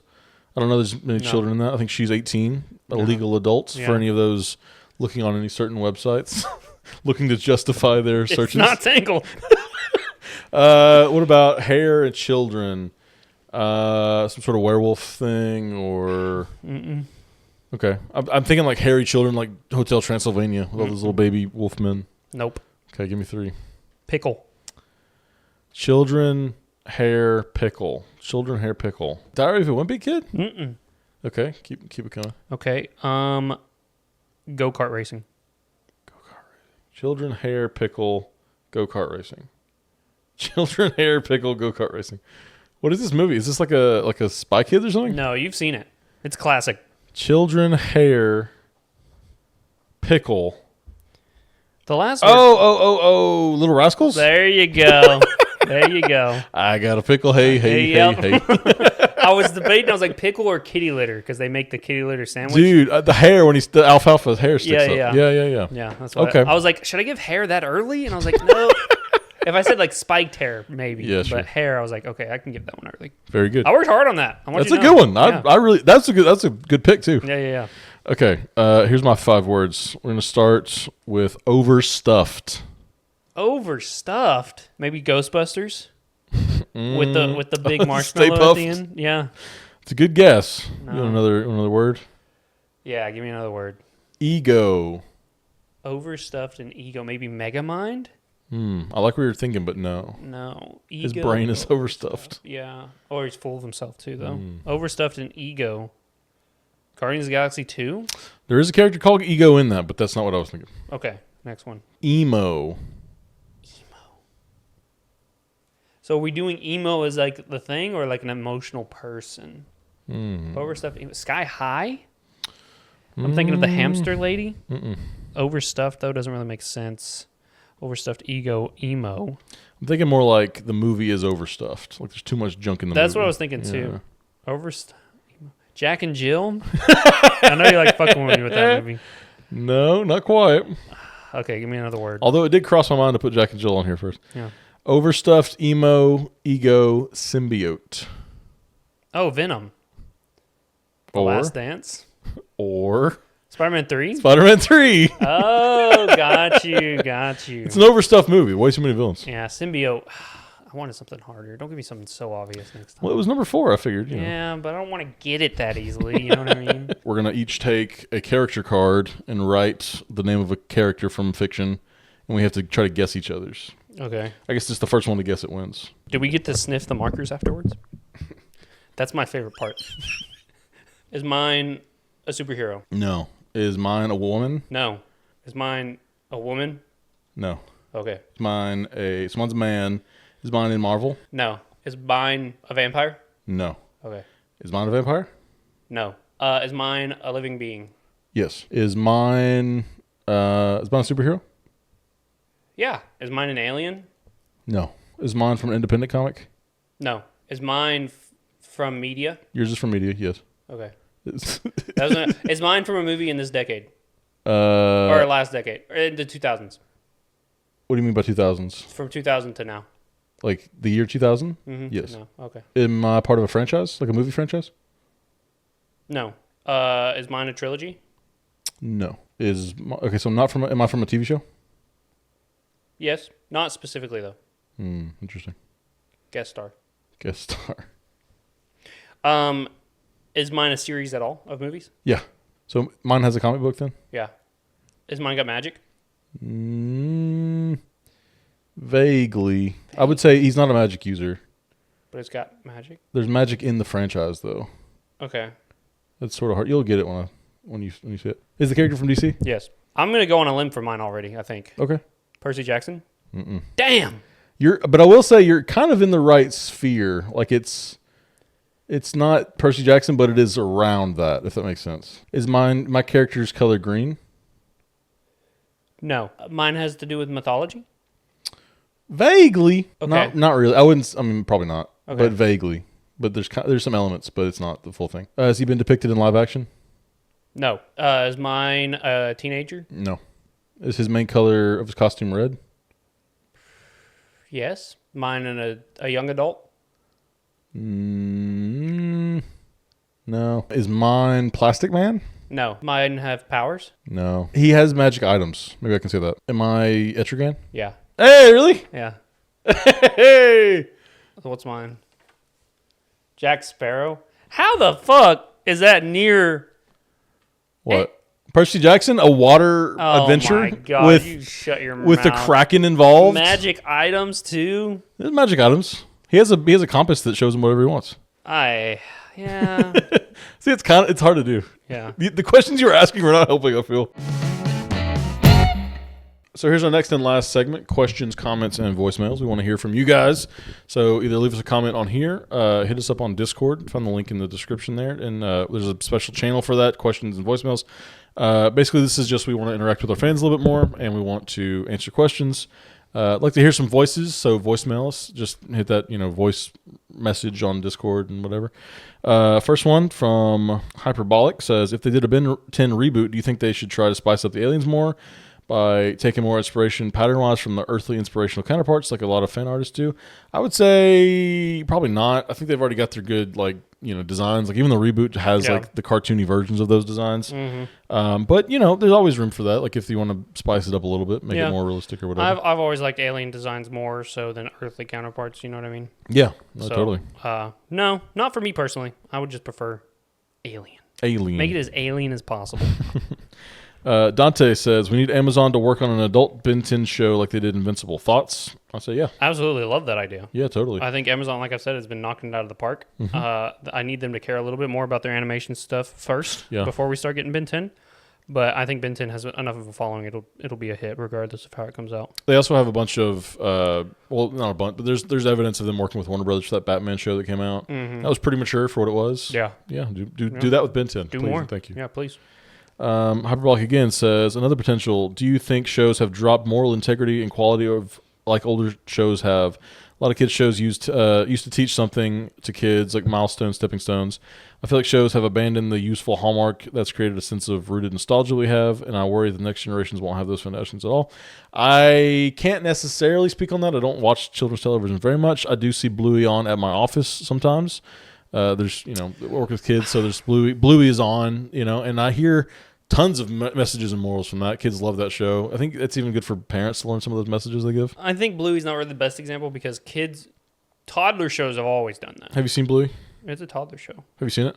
No, but I know it's what you're saying. I'm saying that's not what she's meaning. She's meaning like when you watch like Saturday morning cartoons and they always had a message with them. Yeah, but I'm saying I don't really watch those types of cartoons. All I've seen from like recent generations is Bluey. Yeah. I mean, even when we were growing up and out, they weren't kind of doing those kinds of cartoons. I can kind of see where she's coming from. Like Gumball never really had those kind of messages. It was more like silly, kind of goofy stuff. You know what I mean? Maybe. I will say like SpongeBob. I think Young Justice had it. SpongeBob ain't got no fucking message in it. No, that's what I'm saying. SpongeBob has messages, but it's like really hidden. Like the Rip Pants episode teaches you not to overplay a joke. But that's it's really old annoying. School SpongeBob. We're talking about now. Yeah. But I'm saying like that might be the issue that Gumball has. Maybe you just can't. Maybe you're not like analyzing or whatever.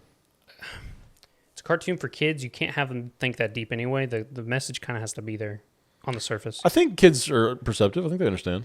I didn't catch any of Gumball things, and you just said we maybe missed them. So are we perceptive or are we not perceptive? I don't watch Gumball. I don't know, dude. I was just saying. I think there's some merit to what she's saying.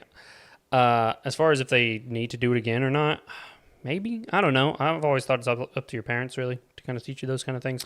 I guess another question, too, is like, what shows do you watch that are for kids now that don't do the morals? And it's also like, it's a slippery slope because what if they teach a moral that you don't agree with, but they think is a good moral? Now you're mad at them for overstepping where you yourself should be teaching your kids that. So it's a gray area. You know, you want people to step up and teach these morals, but then it's like, whose morals are we teaching? You know? Mm-hmm. So there's arguments there. Okay. We got one from Carrie Stamania who says, if you had to cast a different voice actor for Ben, who would you pick? I really like Lowenthal. Say Josh Keaton. Any Spider-Man voice actor, but Josh Keaton specifically. Josh Keaton. Maybe recency bias. Stephen Yeun is really good. Yeah, I guess. Yeah. If you're going like super celebrity voice I thought actors. about it when he asked it. I couldn't remember who I said. Drake Bell's not bad. Spider-Man character. I don't think he's. No, you didn't like Drake Bell. I liked him as Spider-Man. That's a hot take. I have those. You do. Which of these characters should bring back? And I had them ranked from Xylene at number 1, Mike's number 2. Technorg is 3 and Steel is 4. Why do you want Xylene as number 1, huh? Because she's hot. She got that dumpy on her. Well, and there's stories to tell there. I was kind of thinking more like maybe her and Max could get like rekindled after him and Verdona like kind of split up. I'd say Steel first because I really like government agencies working with Ben 10. Oh, homoerotic. Maybe Mayax next because it's the lore implications. It's the more outer worlds parts of Ben 10. Xylene would be 4 for me, honestly. I think, what's his name? Technorg? Technorg. I love Technorg. I liked his redemption arc. I liked all that about him. It would have been cool to see him back in the It's negative. like a buddy 10 team or up, him with something. Tetrax or Yeah. something. That could have been cool, for sure. And then Xylene is, Since we lost 3 episodes in classic season 4, I'm guessing because of the movie, what would those have centered around? I said I want another water episode where he maybe even unlocks the dolphin transformation we've been hearing about for so long. Number 2, I would like a Limax return with a transformation for Ben unlocked. Even though I don't know if that would work, I think they might be a hive mind, but I think that would be a cool transformation. Number 3, a Tetrax space adventure to save Technord. those are very in-depth one-off episodes you're thinking of. Yeah, cool, good.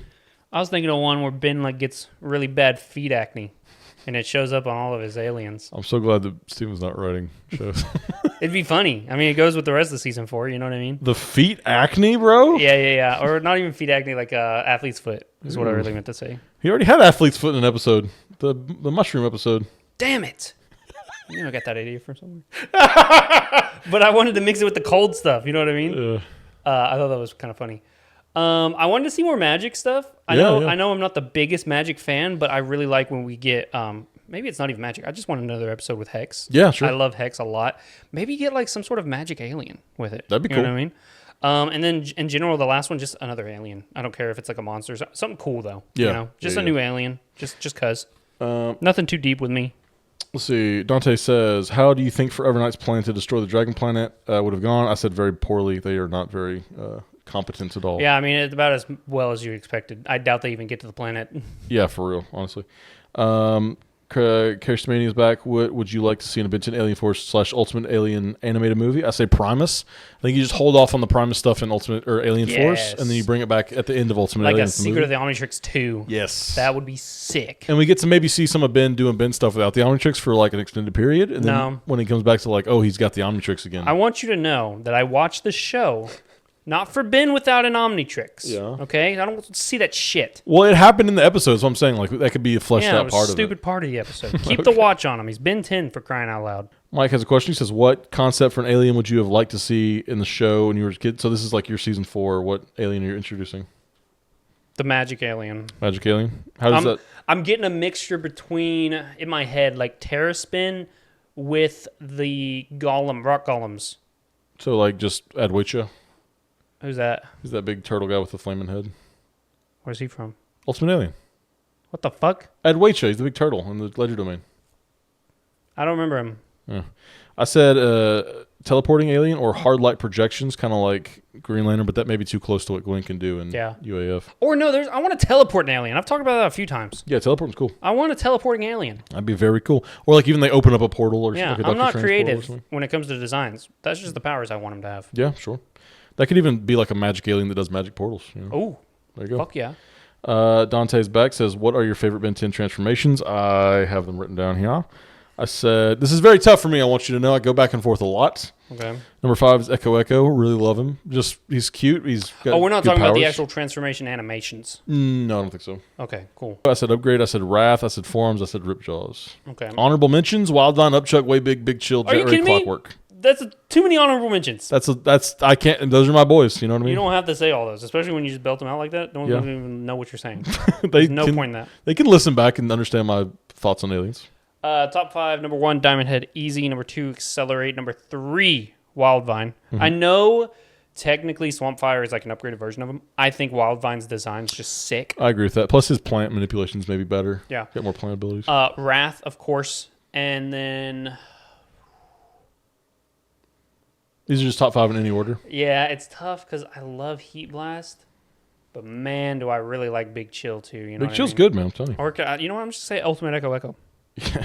You picking the ultimate version too? I'm going to, yeah. All right, he's good. I mean, he's good. Karistamania is back. If you had the Omnitrix, which 10 aliens would you pick for your roster? Not limited to one series.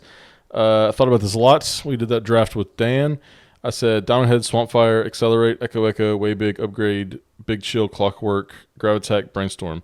So some power, Gravitack, you're Way Big. You got some well-rounded ones like Diamond Head, Accelerate. Swampfire's powerhouse. Echo is also a powerhouse, but he's also got very big range. You didn't pick Stinkfly, dude?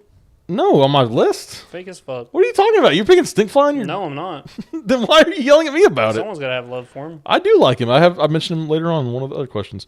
Upgrade, just one of my faves, like I said. Clockwork, obviously, he's got the most interesting powers. Brainstorms for the smartness of him. You put on your transformation. You put list. Brainstorm in there? Yeah, I like Brainstorm. I think he's actually really well rounded, and he can fly. He got electric powers. He's got like the. Okay. What are your aliens, bro? What's Wrath, aliens? Diamond Head, Armadillo, Forearms, Humongosaur, The punchers. Accelerate, Okay. Big Chill, Yep. Gravitack. Cool. I like him. Feedback. Feedback's good. What number am I on? That's 9, I think. Is that really? Amphibian. Amphibian's good too. Very. I want to hit people. I don't have a problem with that list. You It's know a what good I mean? list. Yeah, it's a When good I list. see someone, I'll punch him in the face. Dante says, "What aliens would you have wanted to see Ultimates for?" I've got good answers to this. Stinkfly. I think he could really have a good benefit from a bigger upgraded form. Frankenstrike. What the hell does that look like? Fuck yeah. Dude. What does that look like? Fuck yeah. The worst, dude. He's already crappy. I imagine him like that Pokemon that's everyone wanted. Dunsparce. Yes, you knew exactly what I meant. Dun. It's just like it's like two dwarfs on each other on top of each other or something stupid. It's like elongated. Yeah, He's we recently talked about Wrath. What would that look like? And I put this on my list because I wanted to see Battle Beast, or he's just like an intellectual. Maybe like the other way. He goes like he's like a smart meditating character. dude. Alien X. What does that look like? What the hell does that look like? Ultimate Alien X. You kidding? How do you get an Ultimate? That's what I'm saying. How do you? What does that look like? Ultimate Diamond Head. Hell yeah. Ultimate Heat Blast. Hell yeah. Ultimate Forearms, but he only just gets 2 more arms. 6 arms. 6 arms. You know? Maybe he gets 2 feet or 4 feet. Yeah. Damn, there was Blitzwolfer. Blitzwolfer's good. Easy. What is that? What the hell does that even look like? I don't know. Yeah, it'd be great. Something cool. Maybe Wrath. Ooh. Like he looks like he's just Wrath. Maybe he just gets the anger issues that come along with it. Okay, what is your Mount Rushmore for Benson villains? We did this for Classic. Yeah. And I would still say Animo Vilgax, even though Vilgax has gotten screwed over. We'll just in do the Ben 10 past. Classic Vilgax. Yeah, Ben 10 Classic Vilgax. I would even say, I wrote them down. What am I doing here, bro? Animo Vilgax, Agrigor, Malware. Honorable mention Ghost Freak. I would sub Ghost Freak for Animo, and you've got the same list as me. Oh, okay. So Ghost Freak, Vilgax, Agrigor, Malware. Malware's sick. Malware is so cool, dude. Yeah. And it keeps coming back, too. It's hard to kill him, Why is the Omnitrix a watch? It wouldn't be easy to use for species that don't have hands. And I say to that, Azimuth... It fit whatever it needed to be. Well, I say to that, Azimuth made it a belt and not a watch. Yeah. It can literally be whatever it needs to be. But it's like on his chest what he's using. Yeah. Okay, what is your favorite voice actor? Ooh, I have several. Easy, John DiMaggio. He's on my list. I said John DiMaggio or Mel Blanc. Mel Blanc Carrie just because he's Payton. the classic, he's like the Phil Lamar. Looney Tunes set the stage for everybody. Tom Kenny, honestly, SpongeBob. Yeah. That show is basically 40% his performance, Clancy. I think. Clancy Brown's really good. Even like Tara Or on a first name basis, actually. Clancy. Yeah, Clancy. The big bug guy from Ben 10, bro. Yeah. Yuri Lowenthal, bro. He's got that good But like Sasuke? white guy voice. Sasuke! Typical white guy voice. This is Mark. I think a big question I have is why is Ultimate Alien so highly regarded when season 3 of Alien Force is considered one of the worst things that happened in the franchise? Ben's personality is still a huge dick, and he doesn't get much character growth. So what gives? I think it was just the most popular. It was. Watch your mouth. Steven's big into that series, but I think it was just the most popular. Like it got. I think that switch from Alien Force to Ultimate Alien really elevated like the marketing of it too. Yeah, it got more toys because Ultimates. It got more screen time. They had like a bunch more episodes in those couple seasons they got. It was just the height of the popularity of it. Like whenever Omniverse came out, I think we were they getting decided as old as we were going to be to watch those shows. Probably, but that's when Cartoon Network decided to like put the most advertising in too. Like he's in Ultimate Alien, he's always like in the front of like all the cartoon characters and stuff and their marketing and their promotions and stuff. Omniverse takes a backseat. I think they just wanted like a more low key thing. I think they were kind of trying to cancel it early. Yeah. But like it got a good 6 or 7 seasons or whatever. 5 or 6 seasons. Dante says, delete one forever, Marvel or DC? It's easy for me, Marvel. My top 5 superheroes are all from DC. Give top 5 superheroes. Fuck. We had this problem yesterday. Top 3 superheroes. Without question, you asked me my top 3. Blue Beetle, Static Shock, and The Flash. Yeah. Easy. I think Wolverine has a fight for top 5, but I really like Shazam, and I really love Martian Manhunter. Yeah. So it's very easy. I love Marvel. I think the MCU is great. Yeah. But if I have to get rid of one, I'm dumping Marvel every day of the week. I think I agree with you just because there's more iconic stories and characters there. It's been going longer. Yeah. DC's got like the Batman and the Superman, which are like, when people think superhero, you think Batman or Superman, and then maybe Spider-Man as well. And then Spider-Man's like the third. Yeah. Spider-Man and then maybe Hulk and Wolverine. Yeah. Depending on what you're more, interested in. If you're only in the MCU, maybe you think Iron Man or whatever is more iconic. I don't know. We argued too that before the MCU came out, no one was talking about Iron Man and Captain America and Thor as much. You know what I mean? No, for real. It was Batman, Superman, and Spider-Man. Those are the only things you saw media of.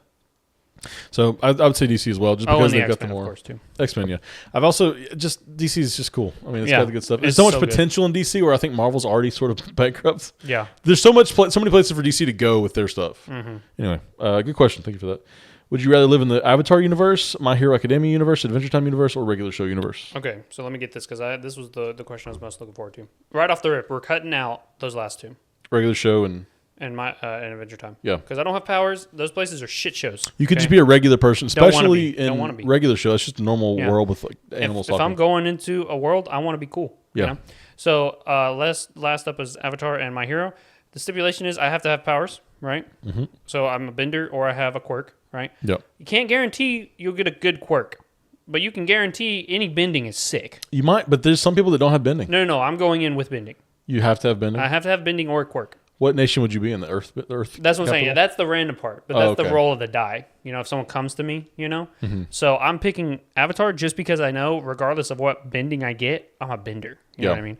Quirk, I could have a fucking. There was one guy who has fucking squeegee, a spray head. bottle head. Yeah.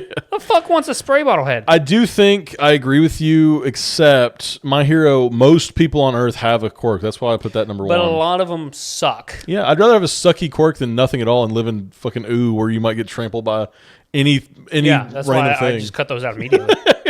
My list, it was My Hero, Avatar, Adventure Time, regular show. I guess ideally I would say Avatar since everything's not always on fire like it is in Yeah. My Hero. I don't know why you put regular show below Adventure Time. No. Adventure Time, if you're normal, you have regular show at the very end. Yeah, because there's nothing going. I mean, there's like I'm just being. Yeah, but you won't get fucking killed. And ooh, you could get killed. So many things just turn around and kill you. You see a mushroom, it turns around and ganks you. But but there also is more like Finn is a human, but he's got all these different magic swords and different. He's protected by the abilities and stuff. heaviest plot armor I've ever seen in a TV show.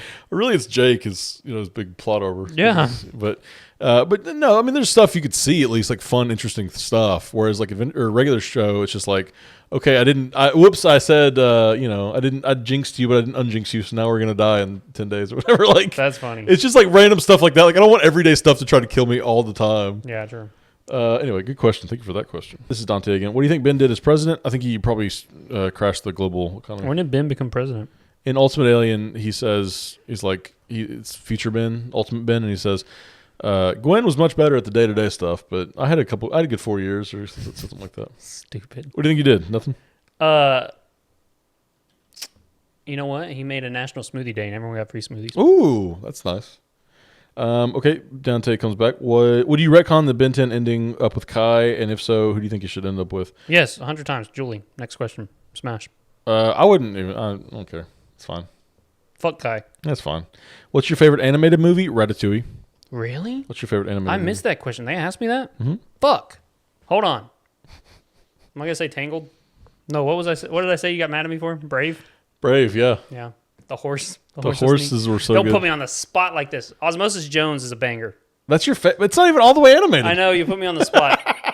I can't answer this. Get me back to me on the next episode. We'll come back to this. I got to put a lot of promise you. thought on this one. This may be another one you missed. What's your favorite Pokemon?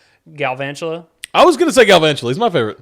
Favorite legendary, though, is Zekrom. Zekrom's cool. I also Zekrom's like sick. Sableye. He's my number 2. He used to be number 1, but he's kind of Sceptile sucks. may be my favorite, though. Sceptile's good. Yeah. He's There's got a few. very big aura. Yeah, but Galvantula, my man. Oh, yeah, dude.